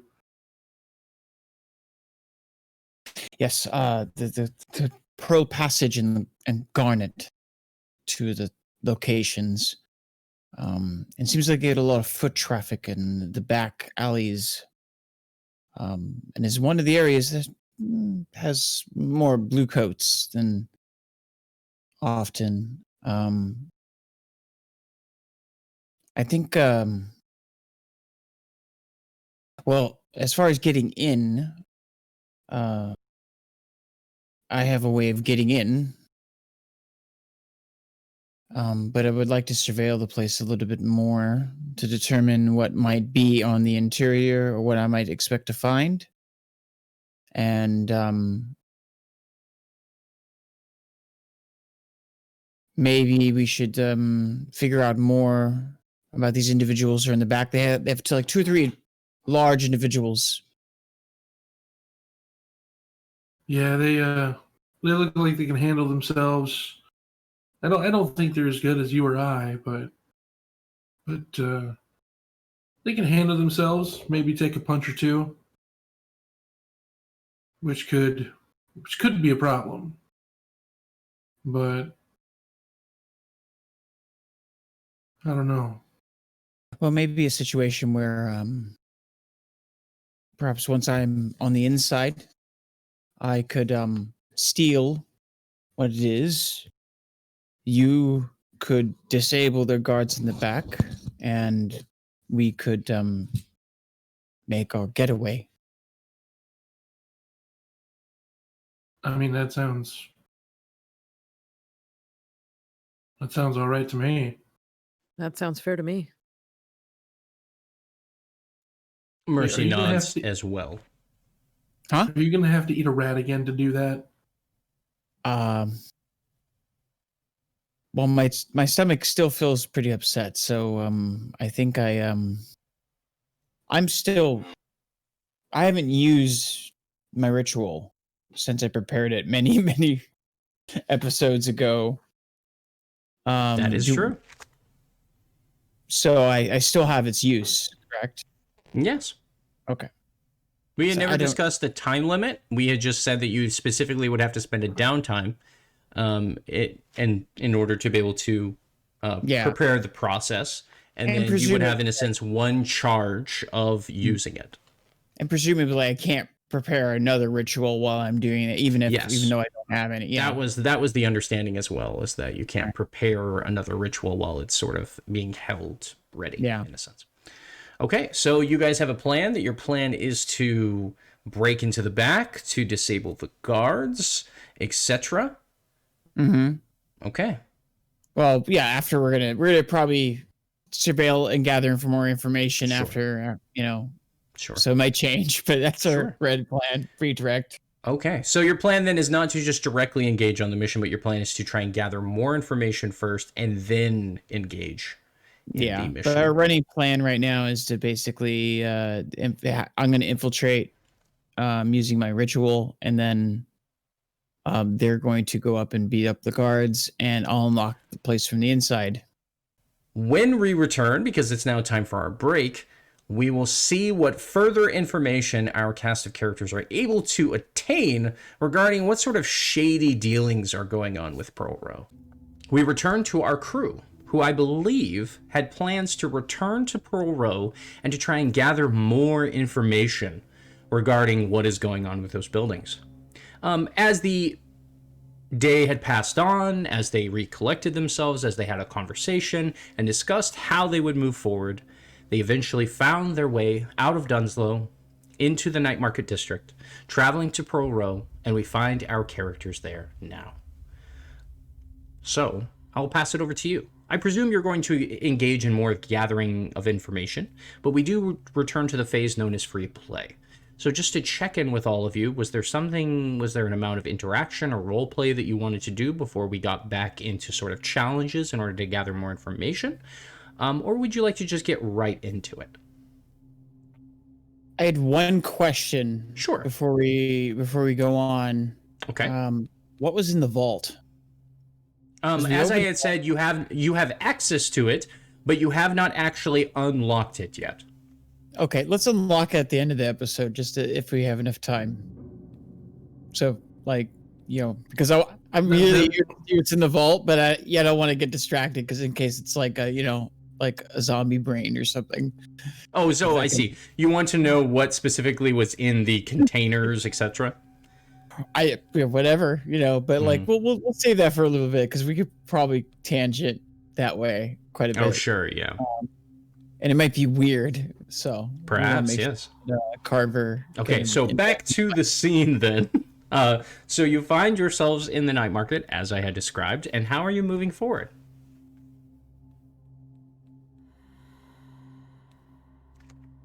That's up to Blinder. He's the brains of the operation.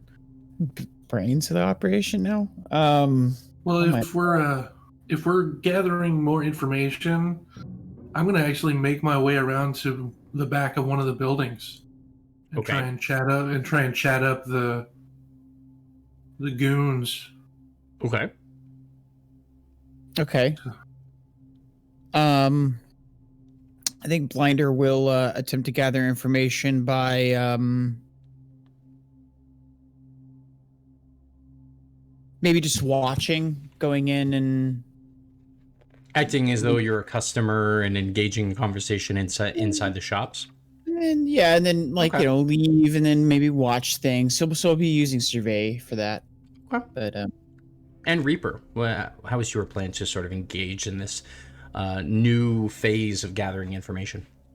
I think I'll assist Martin in chatting up the goons. Oh, sure. Okay. Yeah. Okay, so let's get 2 rolls then. Let's get a roll from Blinder for a survey. Let's get a roll from Martin for his sway or whatever the case may be. Go ahead and add +1 die to that, Martin, from the assistance of Reaper, as long as Reaper's willing to spend a stress to assist you.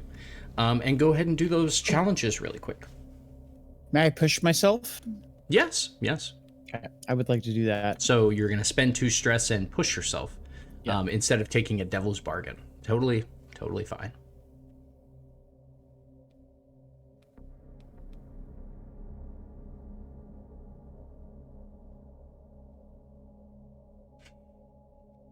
Okay, well, we saw an interesting face on Blinder, so why don't we turn to Blinder first? How well did you do, Blinder?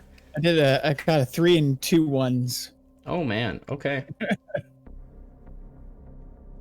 Oh, wait a minute. No, I misrolled. I rolled too many dice. So I don't know how you want to do that. Because my survey is only 1. I was rolling 2 dice. Or 3 dice. Well, you still rolled poorly no matter what, so we'll just... I rolled garbage. So it's just you rolled terribly on 3 dice, and so, I mean, what can you do? Yeah. Okay. Okay, and then Martin. Yeah, I was actually wondering if I could take a devil's bargain. Sure. Which is regardless of how well I'm able to talk these people up with sway, because that's what I was going to use. Even after the job, at least one of them remembers my face. Okay. And will know. You were suspect. They'll perhaps tie you to whatever the job ends up being in some way, presuming that you were involved in some matter. Okay, sure, yeah. Okay. There goes our heat.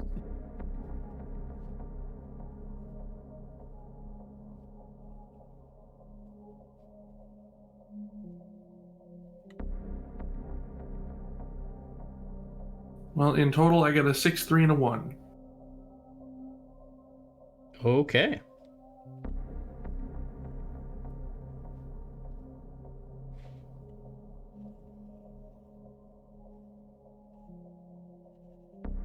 A 6 is a full success.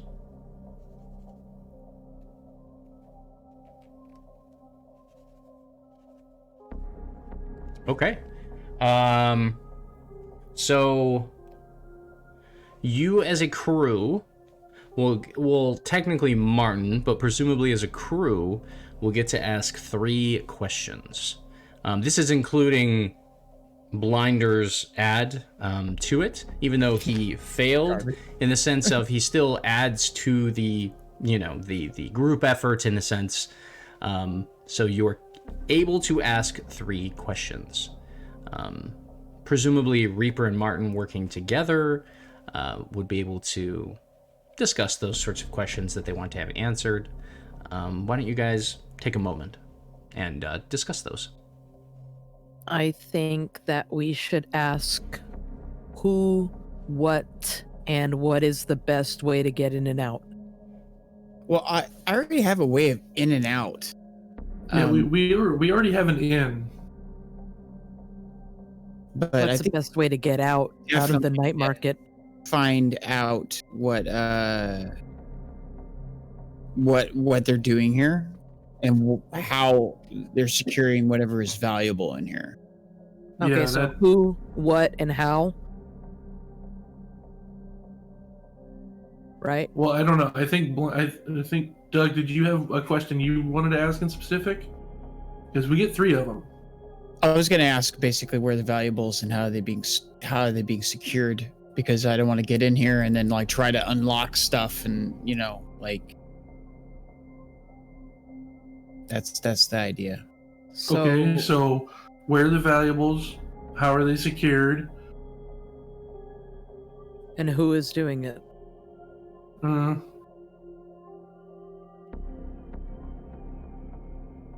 Just want unknown assailants to be conquesting us. It's going to happen episodes from later. Yeah. I'm fine with who. That's fair. If we want to know, we want to know who we're dealing with, who we're gonna piss off here. Yeah, like if it's a crew, if it's another crew that we're dealing with, or if it's just some businesses. I think that's what I'd want to know, is if we're going after another crew or if we're just targeting businesses. I think just it's want very to know who obvious. they are. I think it's obvious that we're going after a crew. I think it's not so obvious what crew this is. Obviously, specifically in relation. Okay. Well, yeah, we got to know because they're going to know who we are. So, Maybe. Well, they're yeah. going to remember his face. Thanks, Martin. Yeah. Not a Thanks. problem. Anytime. No, yeah.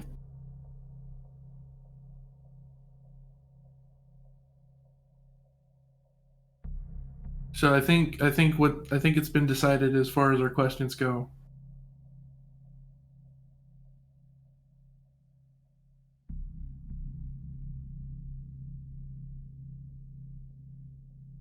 Okay, so go ahead and ask your first question then.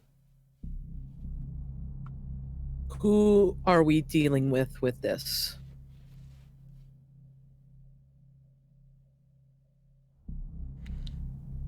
Keep in mind that because you're using a free play gather information, that the information, as I had said, is not going to be as intensive.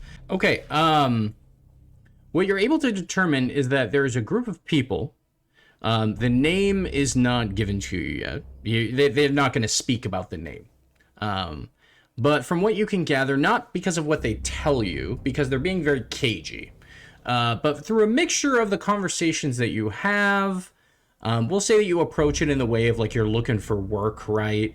And you give the right sort of tells, being that you're aware that there's probably something shady going on, and you're not worried, and you're willing to turn a blind eye, that sort of thing. They don't mention anyone by name, but the vibe that you get, and from what you can see, is that the crew, whichever crew is running this place, seems to be coming into the night market by water. They are taking these wagons of goods or whatever it is that's going on, and they're not heading into another district. They're actually heading to the canalway, to a sort of dock system, and then they're unloading it onto the docks.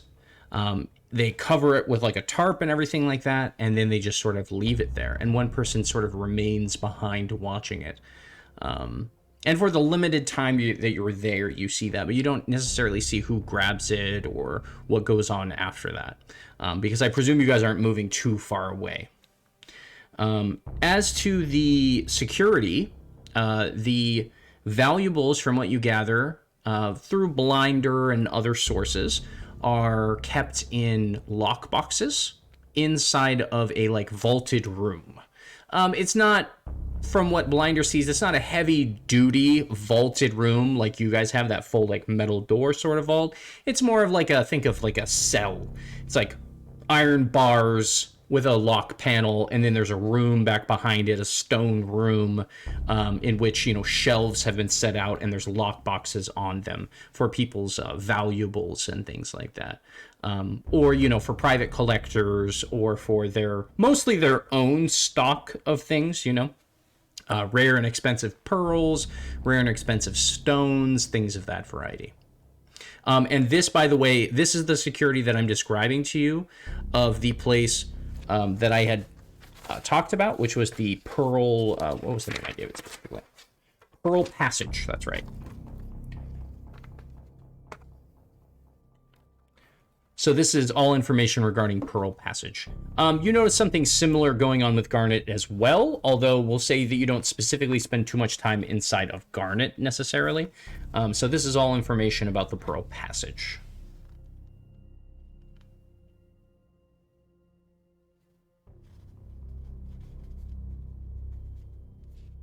Does the vault look like it's a walk-in vault type situation? Yeah, it's like a room. Iron wrought, you know, like cage door in a sense, like barred. And then there's a padlock that's locked and unlocked. Sure. And then they step inside this room with shelves on either side. You weren't able to go inside because you're not one of their patrons in that way, Blinder, but we'll say you were able to peek inside there when they were helping another customer or something like that, you know? Or Sure. perhaps you asked to see if they had a certain collector's name, and they were like, I don't. And then maybe you were like, oh, can you just check in the back? He's like, an uncle of mine or something. And they were like, oh, sure. And so they went off into the back, and you saw them open the doors. You were watching. And then they were like, nope, sorry, sir. We don't carry anything for that man. I apologize, you know.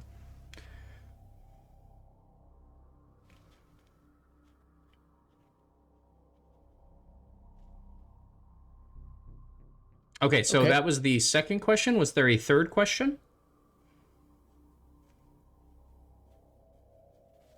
What was it? Who? How?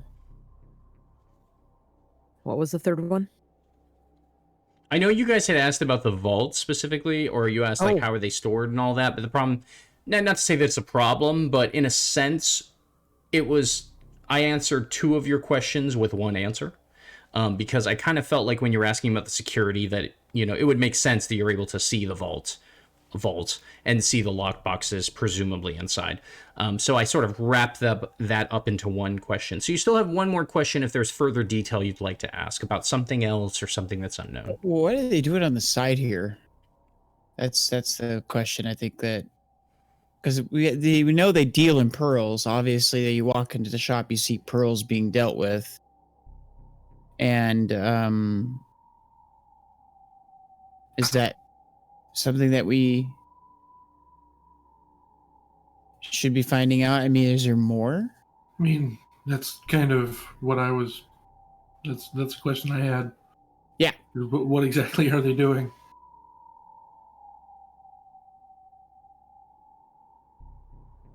Is that the question y'all want to ask? I was letting you discuss it for a second because I didn't want to, Yeah. just in case something else came up.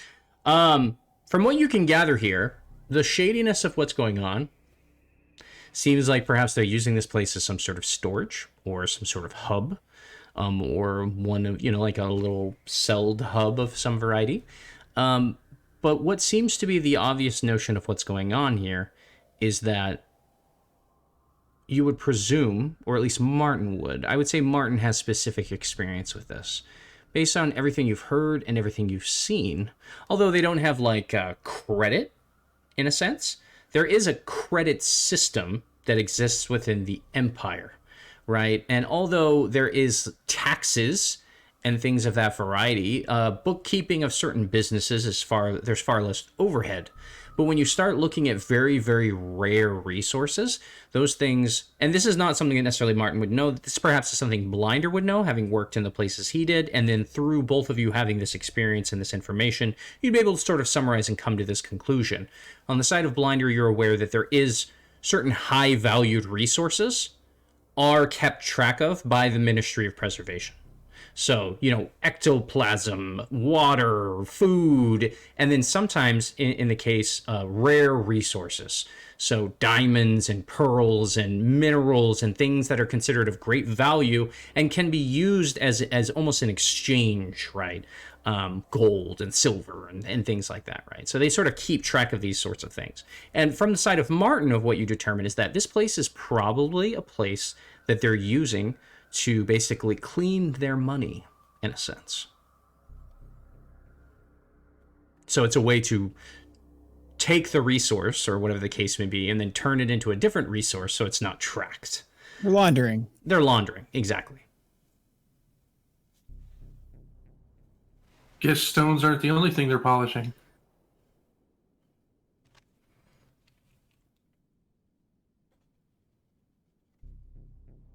Well, I'm not above punishing those who don't pay their taxes. So I think other than the security on the boxes, but I think I might have an answer to that. I think our plan is hasn't changed too entirely much. No, I really don't think it has. What do you think, Reaper? No, I think you're right. Okay. So we'll wait till a suitable time Okay. to when they are should we do it in daylight or not? Or should we do like a daylight operation? Because there's not really daylight in Duskfall. But Well, judging from what you can see, the business does close late in the evening, and they lock up the place. If you were to try some sort of heist on the building during the day, there would obviously be more people and more eyes and things of that variety. So it's sort of up to you how you'd like to approach this. Do you want to do it in night to where it's better visibility, the place is locked down, less people, but you're obviously more suspect if you're walking about and engaging in things? Or do you want to do it during the day where you can very easily blend into the crowds and things like that, but there are far more eyes and ears and people? yeah, and not only that, but it's also going to be harder. Well, we also have to think about they're going to be locking everything up at night, right? So that's anything that we're going to be. There's not going to be stuff that's going to be loose. Not that everything's loose in it, because they probably secure most of it, but there's not going to be a thing is easy access, I should say. Sure. So I'm indifferent, honestly. I would prefer night. Okay. I would prefer night too. Less chance of running into people. Sure. Yeah. Okay. So I guess we're gonna wait until the appropriate time at the evening. when the activity either close to when they close or when they close? Do you guys want to wait until they close? I was going to say wait until after they close, because even if we have to get into somewhere else, getting into that's not that hard. Yeah, okay. So yeah, we're gonna wait till they close. And then Well, you have spent the majority of the evening gathering information and doing what you can. And so by the time you finish all of this, it's about the time that they've closed. sure. And so the timing could not be more perfect. You discuss your plan. You, we'll say you very briefly return home to gather your items and tools and things you feel like you might need. And then a short time later, you arrive back. And I presume it was the pearl,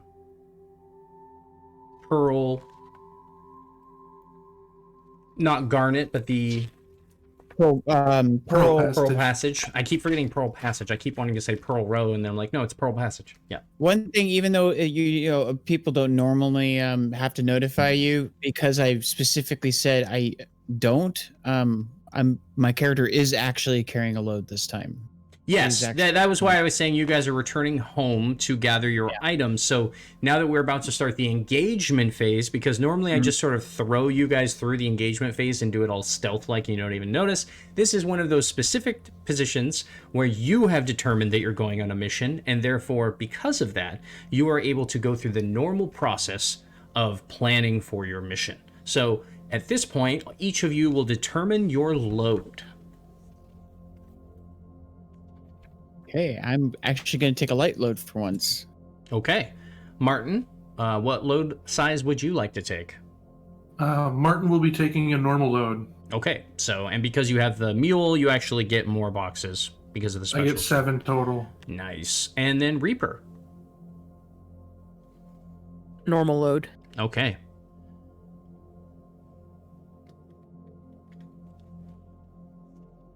Do keep in mind that a load does affect certain things, such as how suspect you look, etc. Let me change that. I forgot about that. I need a light. Okay, light load. Okay.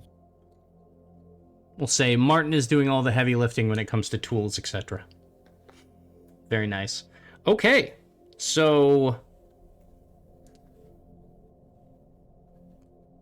you have a detailed plan, yes? I think Fairly. detailed. Yeah. Okay. You have friends or contacts that assisted you. No, I don't think so. Well, we got the information from the contact. You but I don't received the think- information from Harlan, so technically, yes, you do have a contact that assisted you.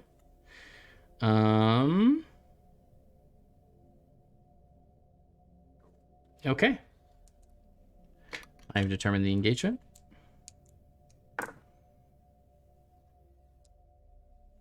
GM rolls the dice. Okay. Always scary. We find ourselves as we once did before, with Reaper and Martin outside the building. The guards are no longer there. The door and back area is locked up. Martin and Reaper are standing on two ends of the building, watching the alleyways behind. And we'll say Reaper is there, perhaps. And then Martin is watching the front and the front road and is sort of standing there smoking a pipe or a cigarette, or just seeming, just like a normal person taking a short break. We find Blinder has just now engaged in his strangeness. There's this moment of smoke, a weird gust of blackness as he had described before, his eyes changing color, his body disappearing into some sort of ash and dust. As the remnants of a rat go falling onto the ground, he disappears and reappears inside the locked room of the Pearl Passage.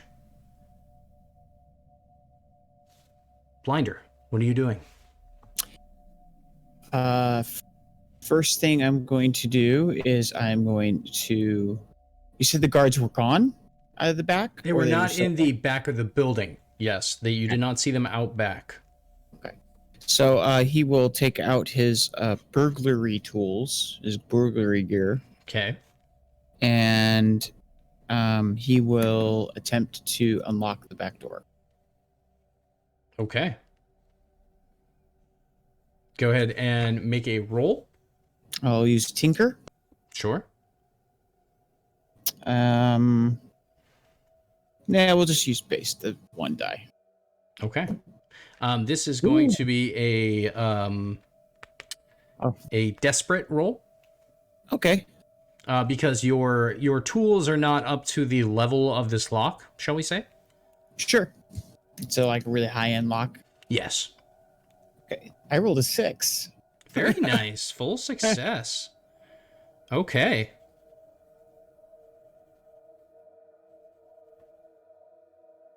Okay. So Reaper is waiting in the back. She hears a click, and then the door swings open, and Blinder is standing there popping his head out. Reaper presumably gives Martin a signal. Martin moving back into the alleyway with you. Are the three of you all going inside? What is your plan from here? Yeah, we'll go on inside. Okay.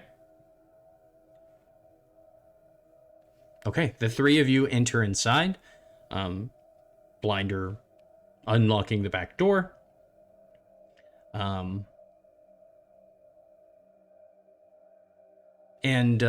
Yeah. So you're inside, you shut the door behind you, presumably relocking it or something of that variety, or at least using the bar lock, something of that nature. And now you stand inside the closed shop of the Pearl Passage. What are you doing next? Should go up to the vault. Can I use either a roll now, or can I use a flashback roll to say I studied to look for alarm systems, or is that changing the fiction too much? No, that wouldn't be. I don't feel like it would. So, was it a stress or two stress? We'll call it 1 stress. 1 stress. Okay. Go ahead and do like a survey roll or something like that. Yeah. Okay. I'll do a survey roll. 1 die. Woohoo. 4. Okay. You did notice an alarm system. It was basically that when the doors are opened, there is like a bell, like a rope tether bell that rings a bell. And so when you had opened and closed it, you had heard the ringing off in the distance very quietly because you were very slow with the door. But there is an alarm system that leads to the upper floor up above you. You don't currently hear any noises from it or anything like that. But because you are aware of this, we'll say that you had gone about trying to avoid setting it off or anything like that. We'll say that also when it comes to disarming the alarm and get somebody has rec. Somebody with a rec. I do not have rec. Will be the one who's supposed to disarm the alarm, so I can try to tinker my way into this vault. Sure. Okay, because they've been very quiet so far, I want to figure out, what is Reaper and Martin doing? Because since this scene has sort of started, you've been very, very quiet. Is it that you're both sort of overwhelmed by the enormity of what's going on? I mean, that would make sense for Reaper, this being the first time you've really done a heist or stolen something from someone in a way. So is that kind of what's going on? Why Reaper seems so quiet? Like she's just kind of like unnerved in a sense? Yeah, this is kind of a smash and grab, and it's not. She's used to roughing people up, and Okay. this involved none of that. Okay. So she's still getting her bearings. Yeah. She's more used to just it being like she's dealing with bad people for bad reasons, and she's just making money on the side, whereas this is like an obvious theft. Okay. Right. Okay. And why is Martin so quiet? Martin is so quiet because he knows it's time to work. It's not time to So bullshit. he's focused in. It's laser focus. We are here to get this thing done Okay. So and make some money. Okay, well, I will keep that in mind. While Blinder is working on the lock, go ahead and do a challenge for the lock on the vault, Blinder.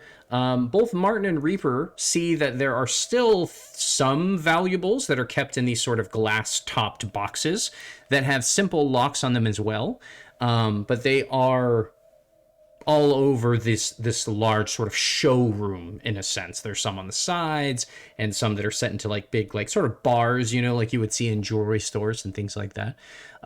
Is your guys' plan to avoid those and just go simply for the vault, or are your characters sort of looking about while you wait for Blinder to finish his task?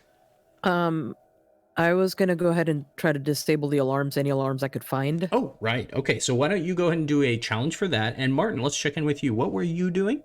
I would like to insist in tinkering with Blinder. Okay, so go ahead and add 1 dice to your roll then, Blinder, for you trying to tinker and get through the lock. And let us see what happens. And I take a stress. You take a stress, yes. Something on your mind, Reaper. What's up? I just rolled a 6, 2, and a 2. 6, 2, and a 2? Okay. Yes. That's a full success. And the alarm is dismantled. What was the position before we begin? You are in a risky position. Risky standard. Okay, so it's just two and a 2. Oh, sorry. Risky with a weak effect because of your tools. My apologies. Yeah. 2 and a 2. 2 and a 2. Okay. Yeah.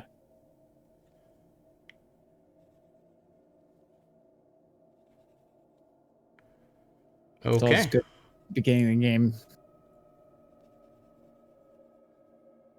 Law averages is killing us right now. That's true, right? Okay. Who would like to take the next action? Martin. Kind of looking over Blinder's shoulder. Hey, Blinder, you mind if I give it a whirl? By all means, should have been a locksmith.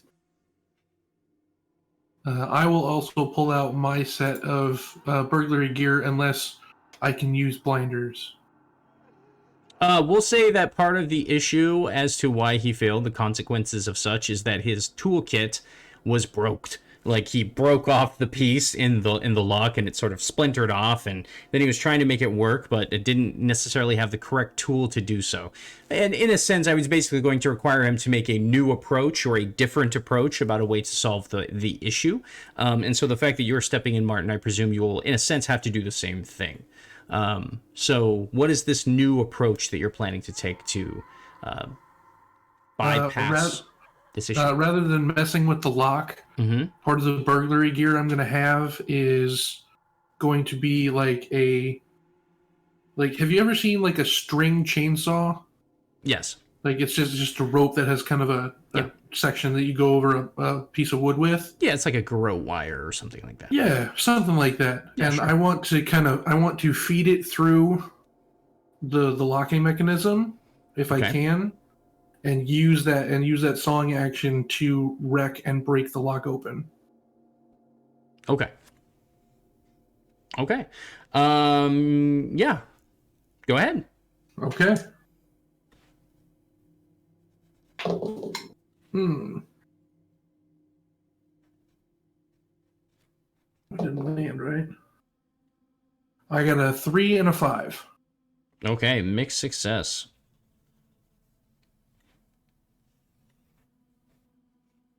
Yeah, I think it's better than mine. Okay, you spend time sawing at the lock. Eventually, it comes... you break apart, and the section that normally holds the locking mechanism sort of falls, and then the rest of the lock just opens up. So now you could turn it and pull the lock off of the door. It's obviously broken, and so there's no like, oh, we picked it, so maybe they just left it unlocked. It's very obviously broken, and so there's no ifs, ands, or buts about it. Whether you take the lock or not, it's going to eventually draw some attention regarding what exactly took place here. But now you have entered past the iron rot gate, in a sense, the doorway leading into the stone vault. You see lockboxes all around you. What are you doing from here?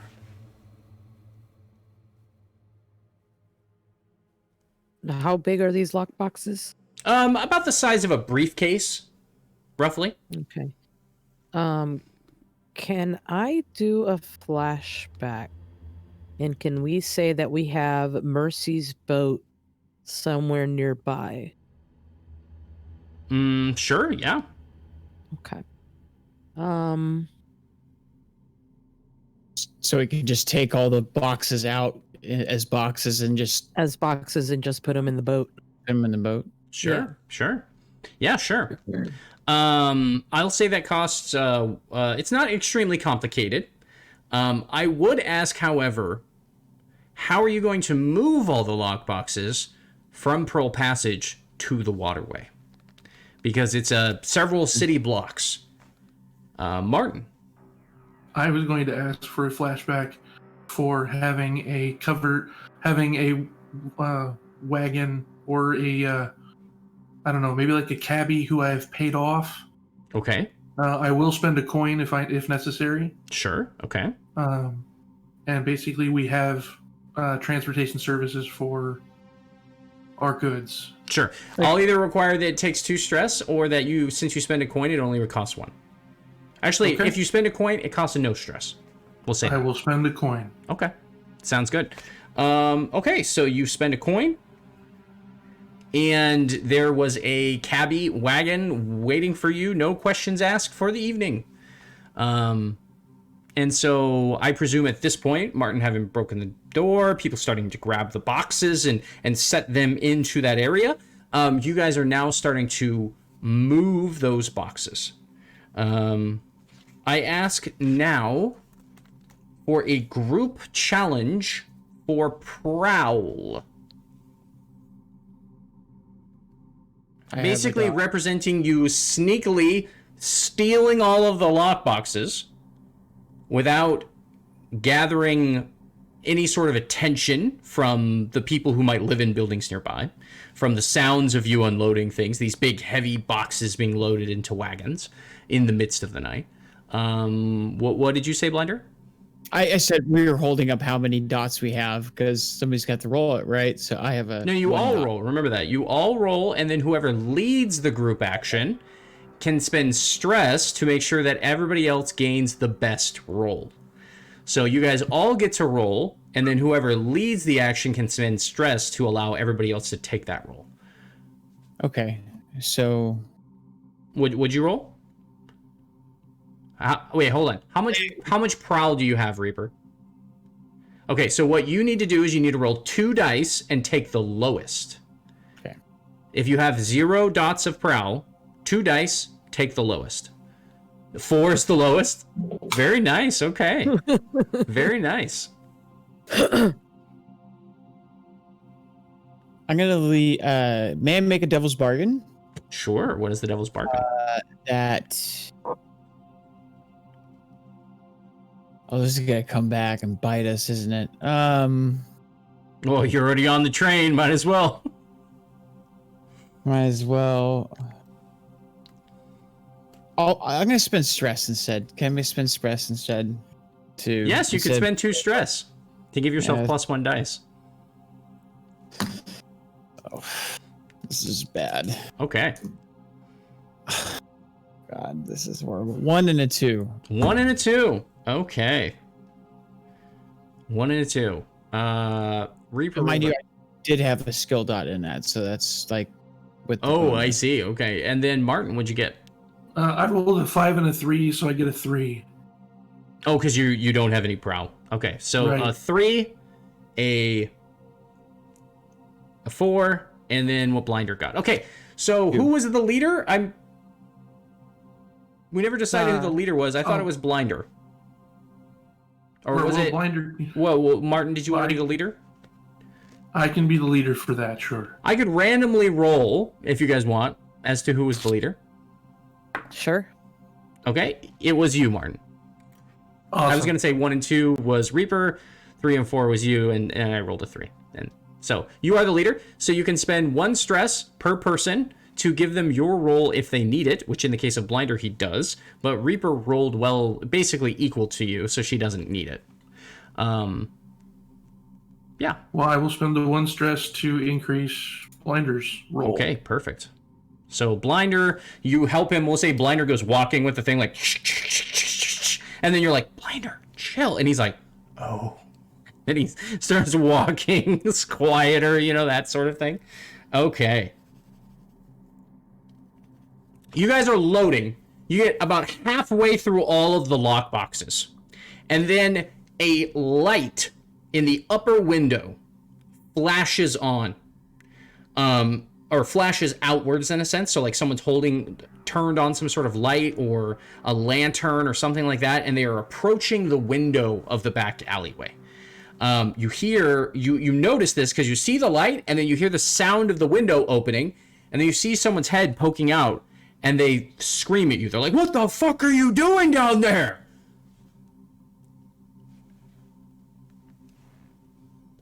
What do you do? I'm throwing up. Well, you are cast in shadow, but with the faint light from the lamp, he can see that there are 3 people loading somethings, boxes it seems, into a wagon out the back door of the jewelry store. Pretty obvious he's getting robbed. Or something. Martin, what's up? I would like to... it says that I can choose a fine hand weapon. Could that be something equivalent to like a small hammer that I could throw? Sure. You're gonna hurt the person at the window? I was gonna knock him out with a hammer, yeah. Or accidentally kill him. I mean, Yeah, things happen. True. Well, it's your action, Martin, so you do Okay, what Martin would have I'm gonna done. look up- If Martin pulls out a hammer and chucks it, do it, man. That's what Martin would do. No. Do it. That is not what Martin would do. Martin would pull out a wicked-looking dagger Okay. with a scary weapon, Mm-hmm. and he will look back up, and it says, "We're minding our own business, and I suggest you mind yours unless you want me to come up and gut you." And I'm going to command him to go back inside. Ooh, can I assist? Sure.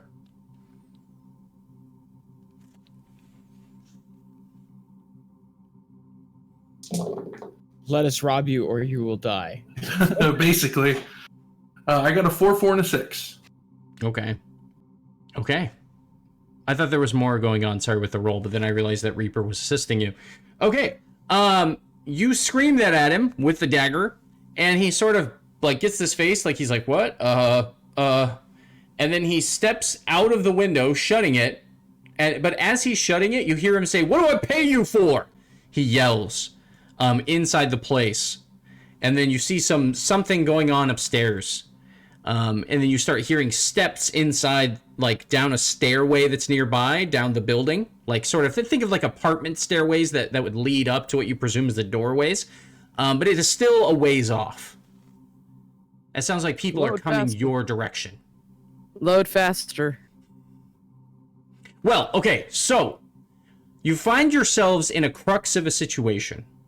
You see, for this mission, there was 2 clocks.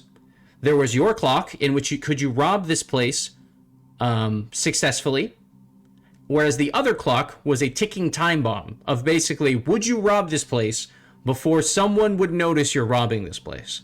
And based on your successes, you filled the clock, but in the same moment that you filled the clock, that same challenge also filled the consequence clock, in a sense.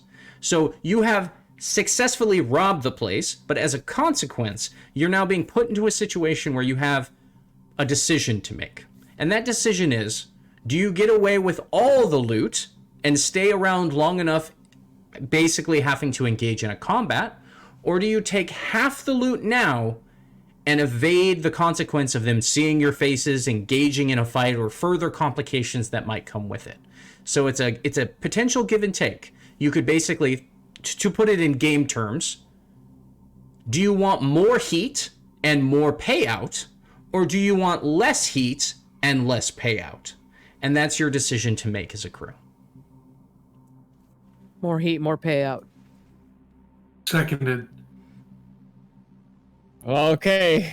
So you guys are staying to finish loading the wagon.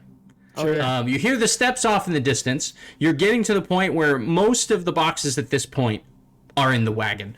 And then now you see people, 3 people hit the street, the cobblestone of the alleyway, and they are tearing towards you, weapons in hand. One of them is carrying a club. One of them has got a pistol, it looks like, and then another one has some sort of knife in hand. And they are tearing towards you. The man with a gun holds it up and he screams, "Hey, stop what you're doing!" And he starts whistling a whistle. Oh, shit. Making noise, being loud, the drawing guy- attention. The guy from the window, is that what you said? No, the man with the gun.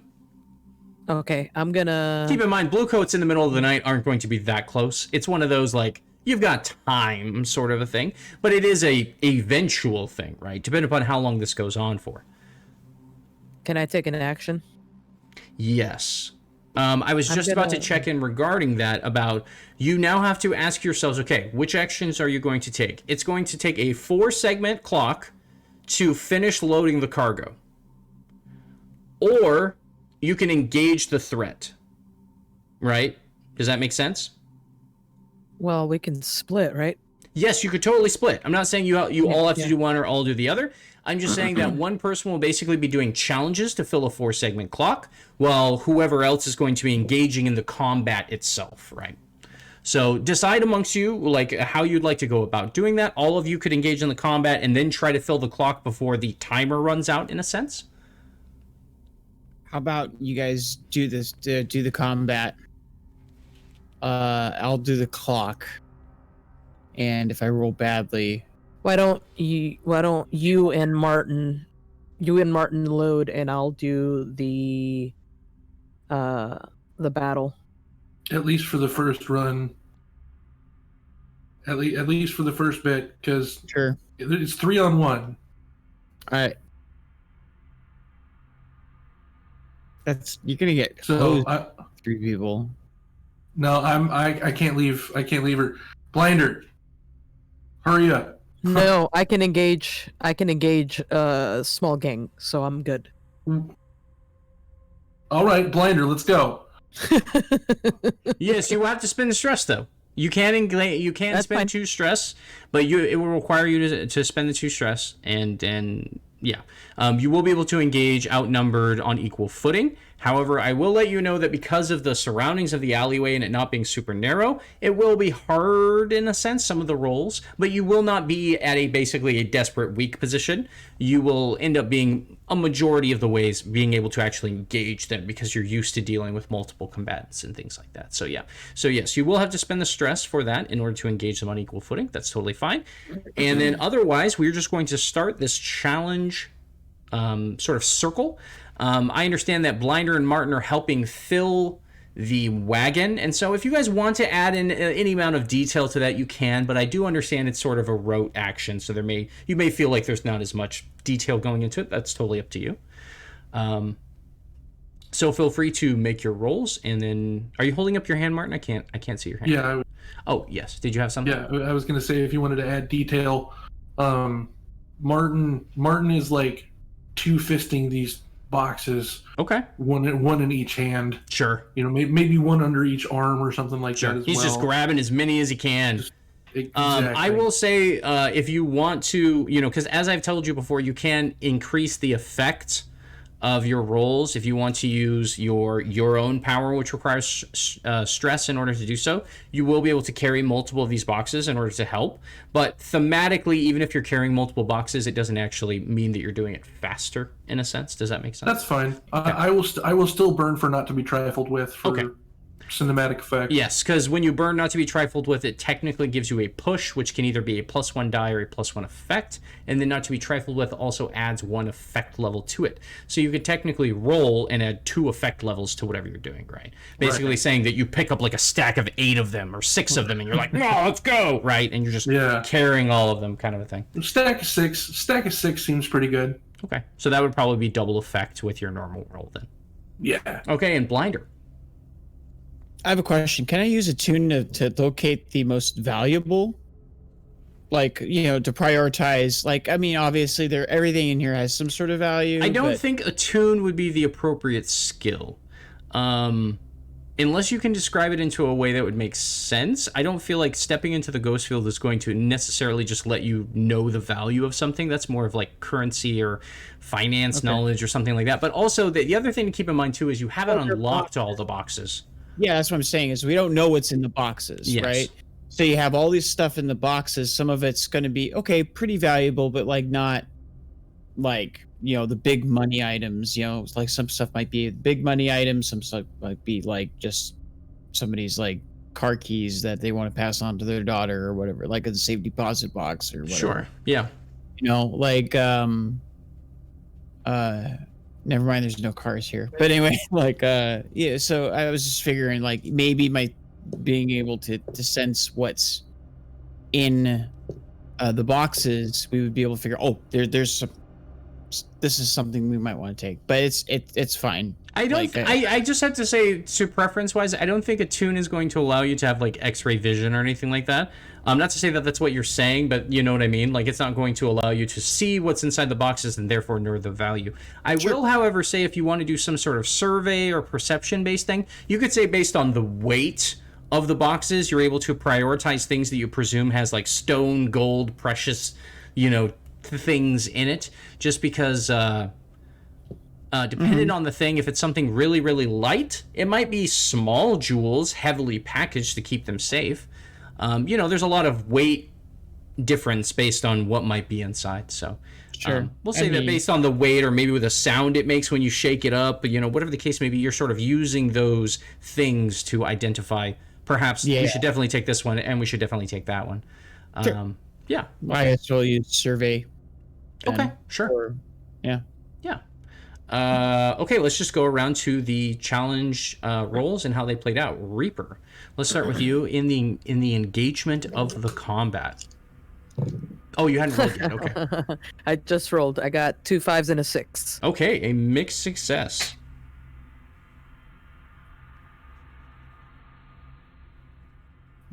She got a 6, I thought. I did. Oh, 2 5s and a 6. Sorry, just 2 5s and a 6. You don't have to tell me all the dice, just as a reminder, just because.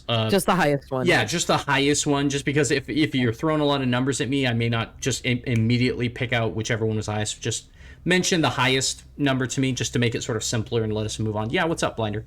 I do it just to make sure the audience knows that I'm actually not just like rolling, because I'm, you know, that some of my rolls are bad. Oh, sure.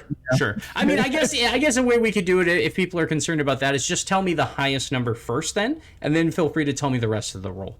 Just as long as I hear that high number first, especially with a lot of things going on, like keeping tracks of all the clocks and stuff like it just sort of helps me like be able to quickly be like, okay, this is what you got, blah, blah, blah. Moving on. Okay, so yes, so it was a 6, and not a 5, which was my bad for only hearing the 2 5s. Okay. So a 6, full success, very nice. And Martin, what did you get? I got a 5, 4, and 1. 5, 4, and a 1. That is a mixed success. Okay. And oh wait, but you're using not to be trifled with. So you got a mixed success, which would and then it would give you standard effects. And then you would increase it to great, and then, yeah. Okay, so that's actually going to give you quite a bit there. It's basically as though you rolled a crit, is basically the effect level that you have, in a sense. So it's not a full crit, because that's, you know, regarded for dice, but it's still several additions to the clock itself. Okay. And Blinder, what did you get? I got a 3. Okay. Okay. Through Blinder's assistance, we'll say Blinder starts pushing the boxes into a pile. And Martin is just walking up and just grabbing heaps of them. He's using their handles and grabbing multiple by the handles and just sort of, you know how you do with groceries, how you'll try to get as many bags as you can into your hands, so you're holding like this giant pile. That's basically what Martin's doing with these lockboxes. He's got like them coming off him, he's got them under arms, you know, Blinder sort of actually helping stack them further onto Martin, who seems to be like, yeah, I can take one more, yeah, I can take one more, and he just keeps stacking them. And then so Martin goes walking out like some sort of like, you know, snowman or something, you know, in those old cartoons that like walks weird and stuff, but he's got all these big metal boxes all over him, under his arms, between his legs. He's holding like 5 in each hand or something. Blinder's grabbing a few and still sort of stacking them on. Reaper's engaged in this combat. She used where the wagon was and the way that it was pointed to sort of like choke point the area. And rather than engaging directly in a fight, you understand that with 3 people and a gun, your best sort of step forward would be to just keep them at arm's length. You know, every time they throw an attack, you're like blocking it, you're pushing them away, you're doing these sorts of things just to take up more time while keeping them in front of you and blocking the line of sight to the guy with the gun who's kind of standing there like, oh, and he can't really shoot at you. So you're taking a very defensive pose in a sense, which is allowing you to engage this group and not be in a bad spot. Some moments go on, and because of that massive haul that Martin makes with the assistance of Blinder, they're able to get the rest of the cases into the wagon.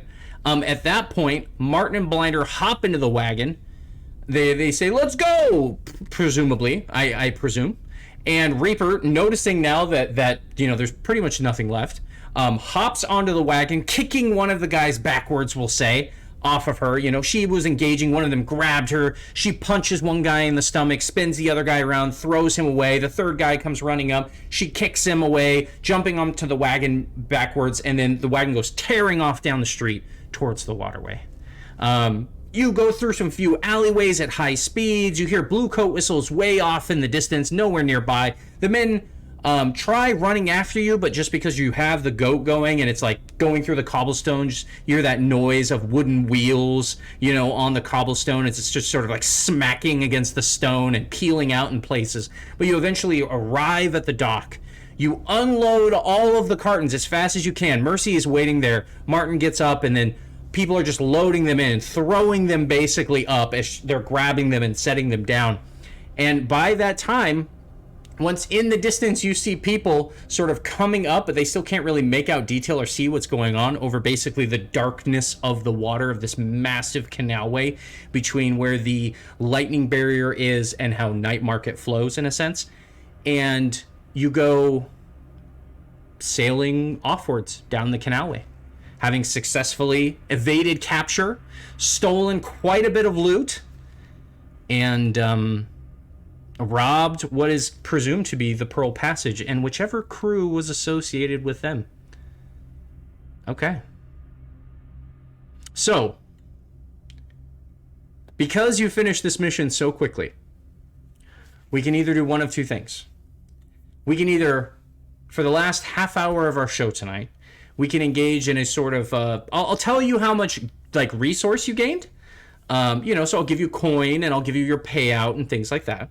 Because presumably it's going to take time to fence these things, but I'll just presume you're doing that over the next couple days and things like that, right?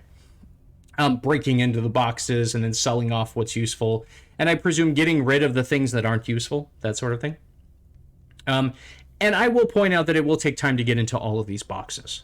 So there may be other useful things you find down the road. For the time being, you will receive a payout.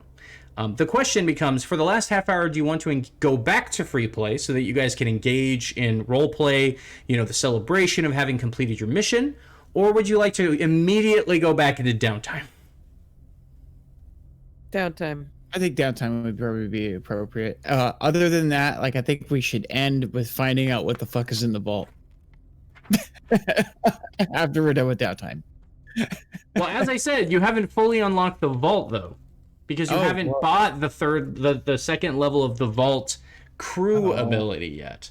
God. you've found that, like, as I expressed, it's still going to take time. You found the way to do so, which was the clock that was required. And I'll say that there's some surprises in there and some things like that.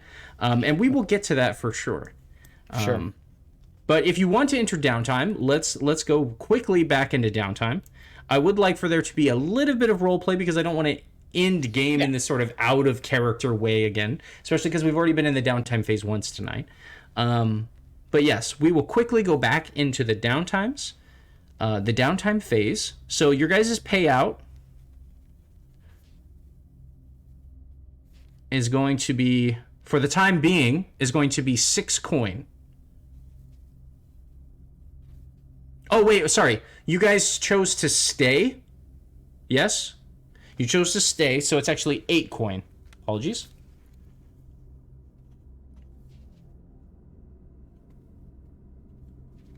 The total payout is 8 coin.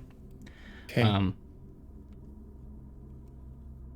That's before we put what's in the crew stash. What's in the crew stash still? What is currently in the crew stash, I believe, is 1 or 2 coin. Let me double check. You have 2 coin in the crew stash. So you could put 6 of that in the crew stash, or and then split up the other 2, up to you guys. Or you could.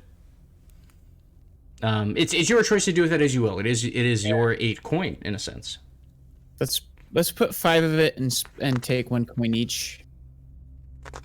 I will remind you that in order to become tier 2, now that you have chosen to take the patron, and we have introduced who your patron is in the game, and so it's a thing, a mechanic that exists, because you know how we like to do the, like, you guys will buy a power and then we'll establish in the game that it exists and then you can use it, kind of a thing.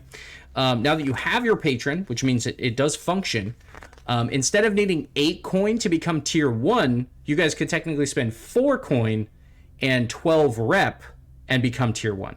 And you are back to 12 rep because you only had spent 2 of your 12 rep, and so this actually gave you more than that. But it doesn't ever go past. So you ended up refilling your rep bar.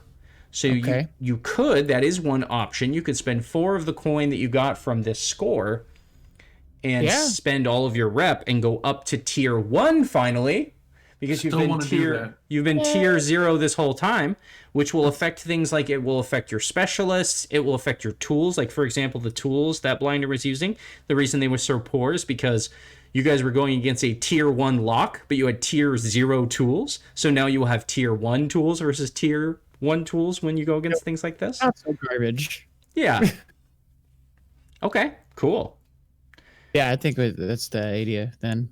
Let's take the 4 that we need to spend coin and 12 rep, and then 1 to the crew stash, and then 1 for each of us. Is that pretty? That works for me. That works for me too. Okay.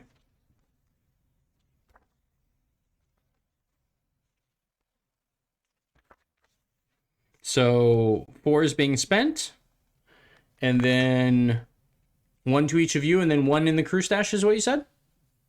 Yep. Okay, so there's currently 3 coin in the crew stash. You are spending 4 and all of your rep. Boom. I'm going to mute myself for a second so you guys don't hear a million clicks.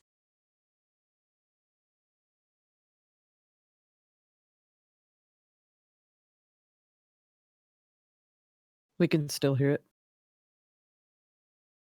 We can hear it. Oh, okay. You can hear it on the Discord, but they can't hear it in the stream just because all they would hear is me going click, click, click, click, click, because there's like 12 bars I have to undo. Okay, so with that, you guys spent the 4 coin. You spent all 12 reps, so all 12 rep disappears, being eaten. Your hold goes from a strong hold to a weak hold, but you now become a tier 1 crew. And so the next time that you guys get your rep bar to full, you can spend it to gain a stronghold. And then once you fill it again, you can then try to go to tier 2 eventually. But that's a future thing, right? Okay, so that is how the coin was paid out. Your rep was already paid out. And then otherwise, we can go to downtimes.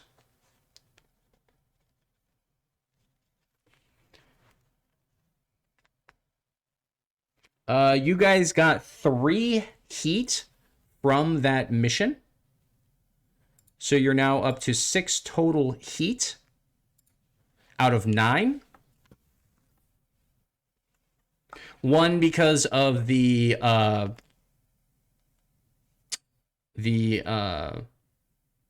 of the consequences of what took place, the approach. But because it was somewhat low exposure, you ended up getting, it was contained standard exposure. No one died or anything like that, to the best of your knowledge, so it didn't increase the heat tremendously.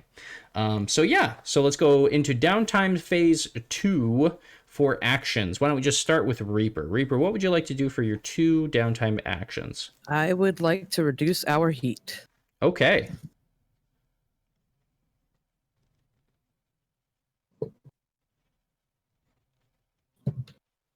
I just roll my lowest. No, for this, you No. do actually do a challenge, and you choose a Okay. skill, and then you tell me how you're going about trying to reduce your heat. Remember, this was the thing you did last time where you like made friends and stuff like that, Right. right? So what is the approach? I am going to use Sway, and I am again. Can I use that with the coin that I have to make a better effect? Yes. Oh, that's right. That's right. I can. Yes. Okay. So I'm going to use that. And what I'm going to do is I'm going to start getting, let's see, for local business owners, I'm going to start donating them some money. Like, here, you could use this, or, instead of goods, because I'm not sure what kind of goods I could donate, Sure. but Yeah. some sort of donation to, hey, this is us, we're neighbors. Don't Yeah. give me up, please. Yeah. Totally. Okay. So what did you roll?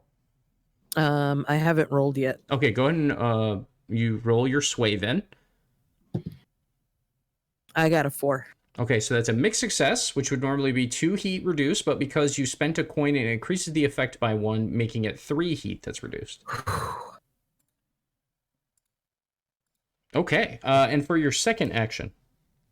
Same thing. I'm gonna double the.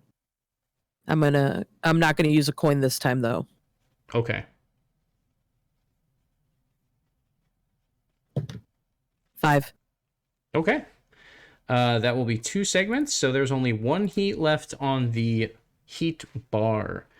You have no rep to spend. You can spend coin for another action, but you've already spent I don't one have coin. Yeah. Okay. Let's go to Blinder. Blinder, action 1, friend.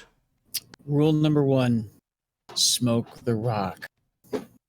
So I'm Going going for to this- try Yes, to okay. indulge my vice. Indulge vice. I just want to point out that you don't smoke rock, though. No. You smoke opium. Okay, There is no crack cocaine in Duskfall. I'm we're sorry. smoking the hooky. Okay, The hookah is not opium. I'm going to point that out as well. hooky. The hooky. Okay. Like hooky. Okay. Go ahead and do your roll with a -1. Learn the slang, bro. How much Come stress on. do you have, by the way? I have quite a few actually. 6. So I rolled a 6 and a 5. So 6. I reduced 6 stress. Yep. With a -1, so 5. Oh, I got 5. Yeah. Yeah, 5. Sorry. I will fix that one day. I swear. Okay. What would you like to do for your second action? Second action, I would like to continue to. So he's going to go through Dunslow, and still looking for the person who goes to Old Town. So he'll be going to. He'll probably be going to places nearby the gate, asking around. Sure. Yeah. He may even drop Flint's name or two, a time or two, because Flint was the person who referred him. Oh, okay, sure. Yeah. I'll roll another consort. Okay. 1. Damn, you are just not doing matter. well on that roll, man. It matters. It doesn't. Yeah. You are not doing well on that roll. And then the last, I'll spend a coin. I'll spend my coin. The coin. Okay. And I guess I'll reduce heat. And we'll do so in the same manner. We'll go around instead of going around the businesses. Oh, you're spending a coin. Okay. Action Spending 3. a coin. Okay. We'll go around to the businesses, or not businesses. We'll go around to the poor people. Street people, etc. Street people. Okay. Yeah, the people who Yeah, are sure. itinerant, houseless. Yeah. And be like, this is where there isn't. And instead of extorting you, as long as you agree not to continue violence against other people who live here, on Pond Street, we will try to make your lives better. Sure. And he'll go around and spread that coin. Yeah, because sure. He's spending a coin. So Yeah, but yeah. he'll sway Okay, go ahead. to try to get people on his side. 4 and a 4. Very nice. You couldn't have failed. Basically, this is one of those rolls that no matter what you roll, it has some effect, and there's only 1 heat left. So you were able to tick that last box. Okay, so you no longer have heat in your heat bar. I presume that's your last action then, because I don't know how much more coin you have. I presume you only have the 1 left. Yeah, I only had the 1. Okay, Martin. Martin is going to make a hasty trip back to Dundridge and Sons as he is stressed out. Okay. How much stress do you have? He has 5, and I rolled a 6. Okay, so you overindulge. I do. It's the first stress shopper.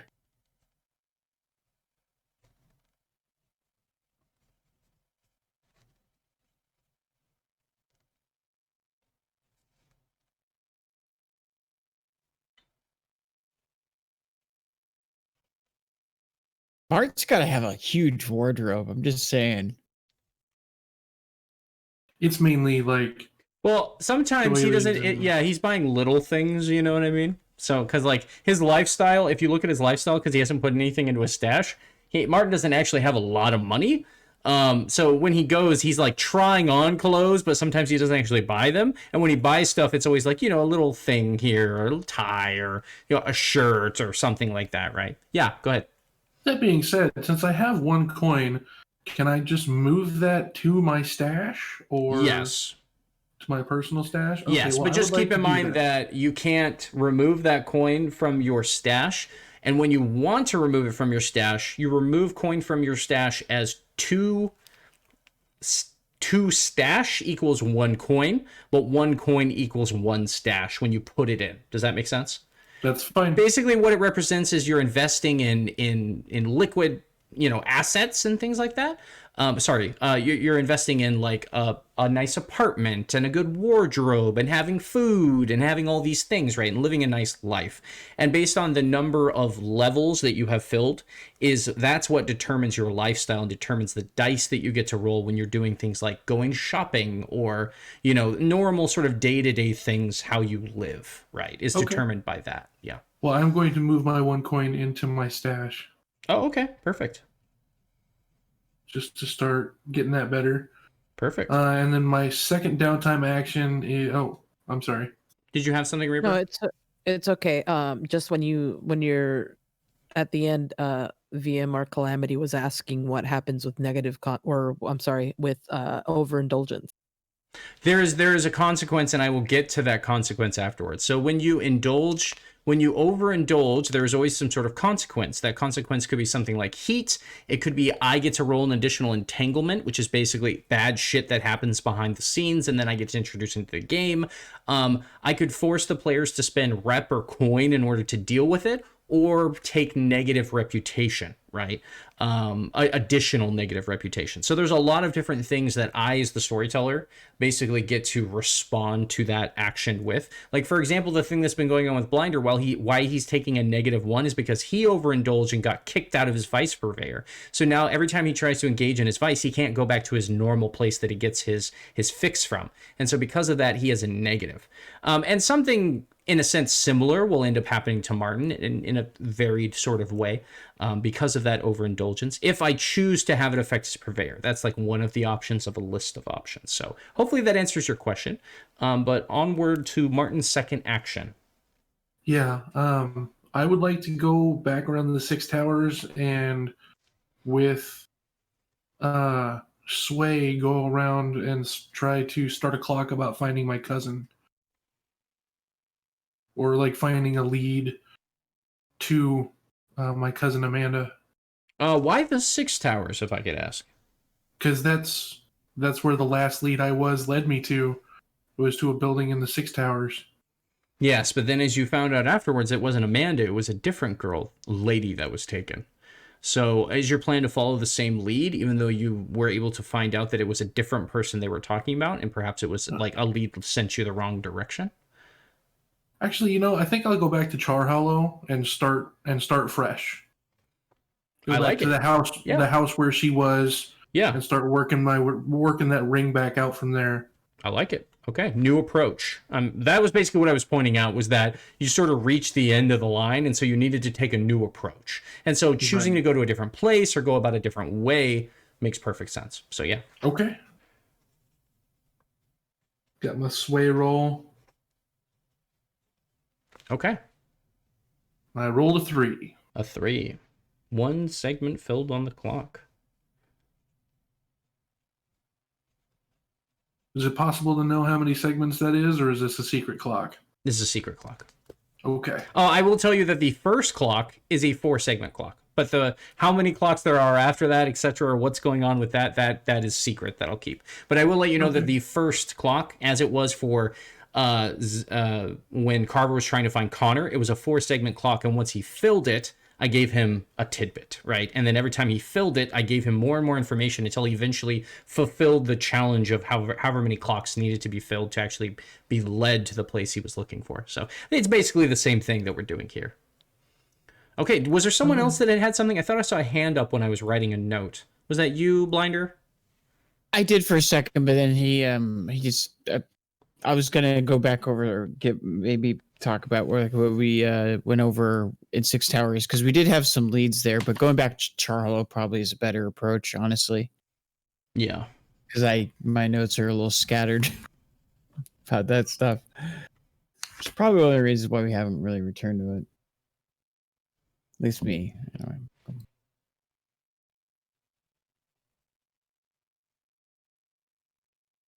Okay. No other actions or anything like that? No coin expenditures or anything of that variety?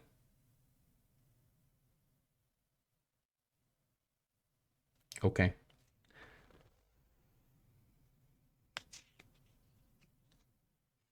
Martin, as you were shopping in the Dundridge and Sons tailor shop, strange things were happening in the shop that day. It was very nice. This is the next morning, we'll say, after the evening of your guys' successful mission. You went in the next morning bright and early. Everything seemed like it was going fine. You were trying on some new clothes. You had some coin in your pocket to spend. And weird stuff started happening inside the shop. There was clothing that was randomly moving, as though a breeze was pushing through it. There was this sense of unease. There was a cold chill in the room. And at one point in time, you swear that you saw someone pass by you. Like you were looking into the mirror yourself, and you see out of the reflection, like someone walked past you and was looking directly at you. But they were some distance back. And when you turned to try and see who it was, there was no one there. It continued like that for a time while you were shopping. It got weirder and weirder and weirder. And then eventually,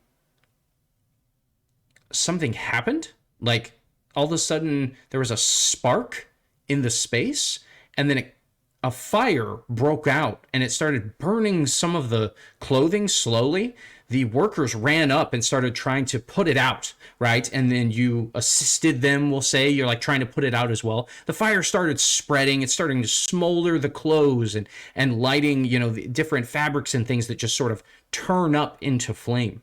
There's this static electricity in the air. and it just continues building until there's this spark that lights. And you, Martin, hear in your ear a whisper, a voice saying your name, as though it's standing right next to you.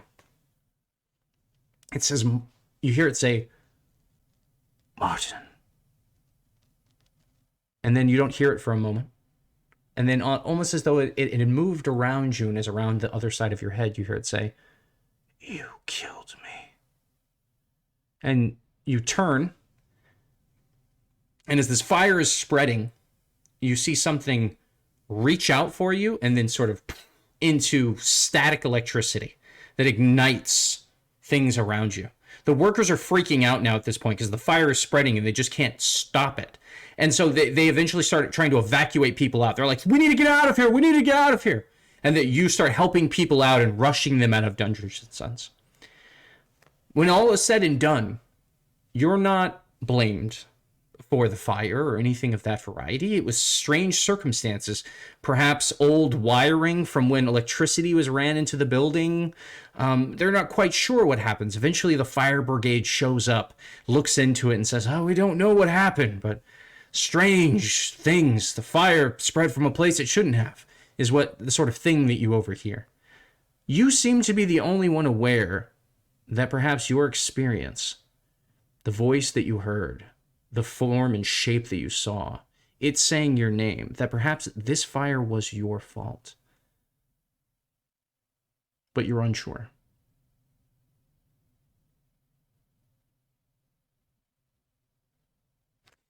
Eventually, I presume, after helping those at Dundridge and Sons, you eventually sort of find your way back home, lost in this place of like, Dundridge is closed, or at least they're going to be closed. There's potentially other branches and things, but at least your favorite shop with the people that you chose to see as often as you could, engage in conversation with, where you were a local, you were, part of their sort of extended family in a sense, their community of consistent shoppers. That building for now and the place that you go to engage in your vice is for a time probably shut down until renovations can be done to fix it.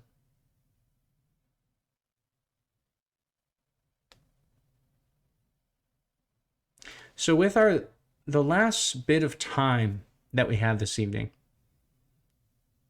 was there anything else that people wanted to say that was sort of left unsaid after the mission, after the three of you having completed this task with the assistance of Mercy and the boat, etc.? You guys eventually sail the boat back to Dunslow, hiding it out at one of the many docks along the main waterway. You eventually sneak the boxes, wagons, etc. Or you sail the boat up to the area where the secret passage is, unloading it very quickly and shoveling it all inside the tunnel. Would that be more of the way you guys would go about it? How would you want to unload the cargo in a sense? Well, I would use probably the underground smuggling place and have a little. So you guys bring the boat up nearby. It doesn't really draw too much attention. It's the middle of the night. You unload all of the boxes, and then Mercy goes sailing the boat back off as though nothing had ever happened. Eventually, she finds her way back. The next morning, things happen to Martin. Over the next day, you guys look into those varied things of what's going on and dealing with this and dealing with that and all those sorts of things. And you guys find yourself now gathered at the Pond Street pub the next evening. The next early evening, we'll say. So it's like 5 or 6 or something like that. You guys are gathered around for a dinner. Martin presumably still seems heavy with whatever it is that's going on with him.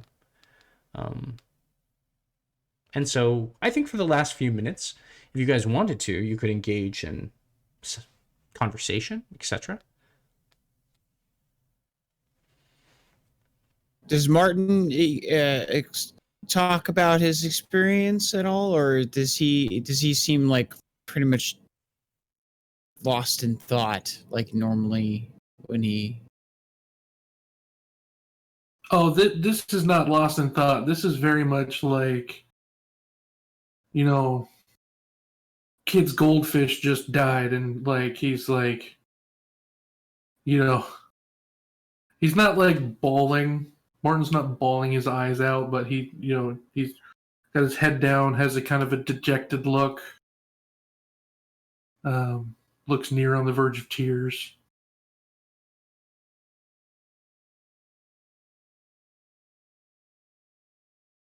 Or well, you're obviously not okay.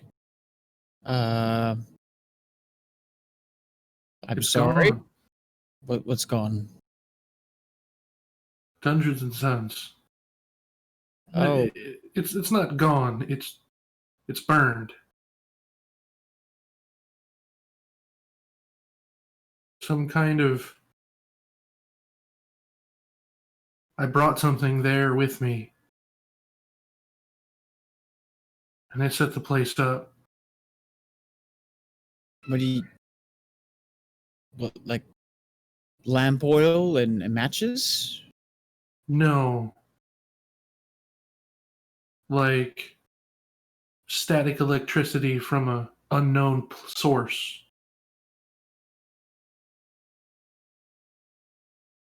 And a face in a mirror. And a whisper.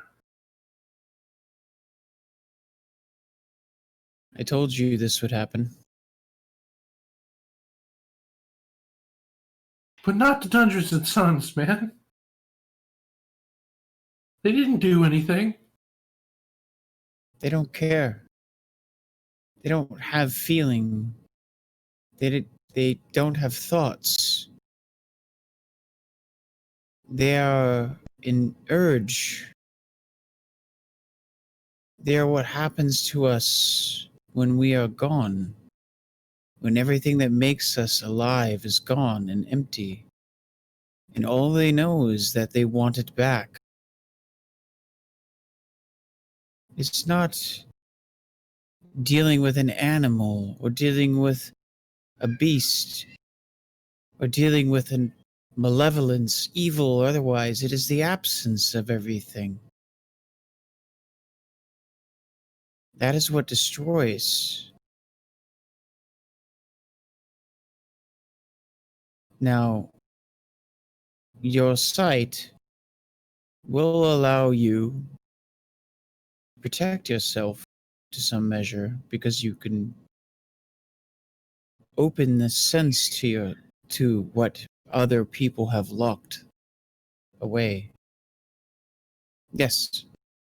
Reaper's gonna get up in the middle of you guys talking and walk out of the room.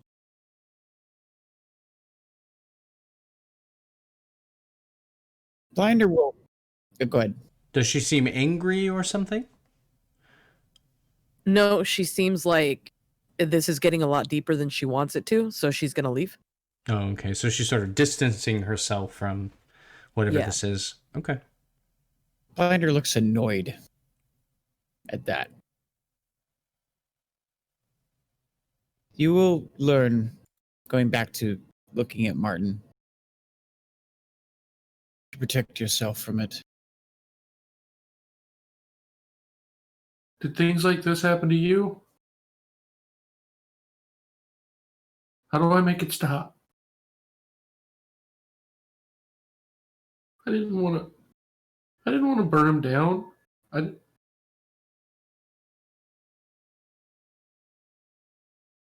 didn't want to set it on fire.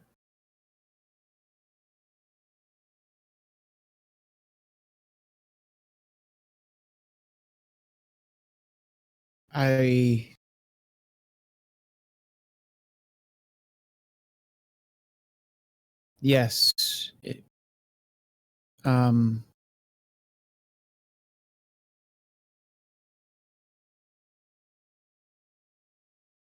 If I were to be honest, I don't like you very much, Mr. Martin.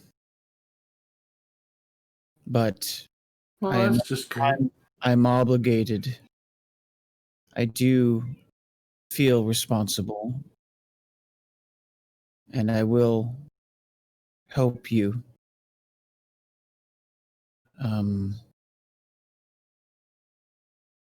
Because even though I don't particularly like you, you're still my friend. Yeah. You will not be like I was and be alone in this. And Blinder kind of awkwardly like pats him on the shoulder. And I'm going to leave you to your thoughts now. We will I will make sure that you're not bothered tonight by the entity that was plaguing you. Well, it was a different one. They exist in pieces. Maybe there is one particular entity that is focused on you, and now that it is able to touch you, reach you, that you could see it. He said I killed him. Did you?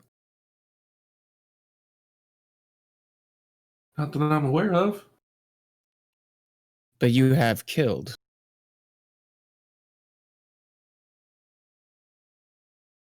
You think back, Martin, to the brief moment that you saw his face. And although so much was going on, you find yourself thinking back to that moment. And then it finally dawns on you, as you peel past the exterior of what you saw, for a glimpse, a moment that you saw his face, and you recognize the face as the man who was killed, not by you, but because of the trap that was laid for you. The man who was thrown down the hole into the room with you and Eunice so many weeks ago. That for whatever reason, the spirit is angry about what took place. And it blames you for its death, or your part in its death.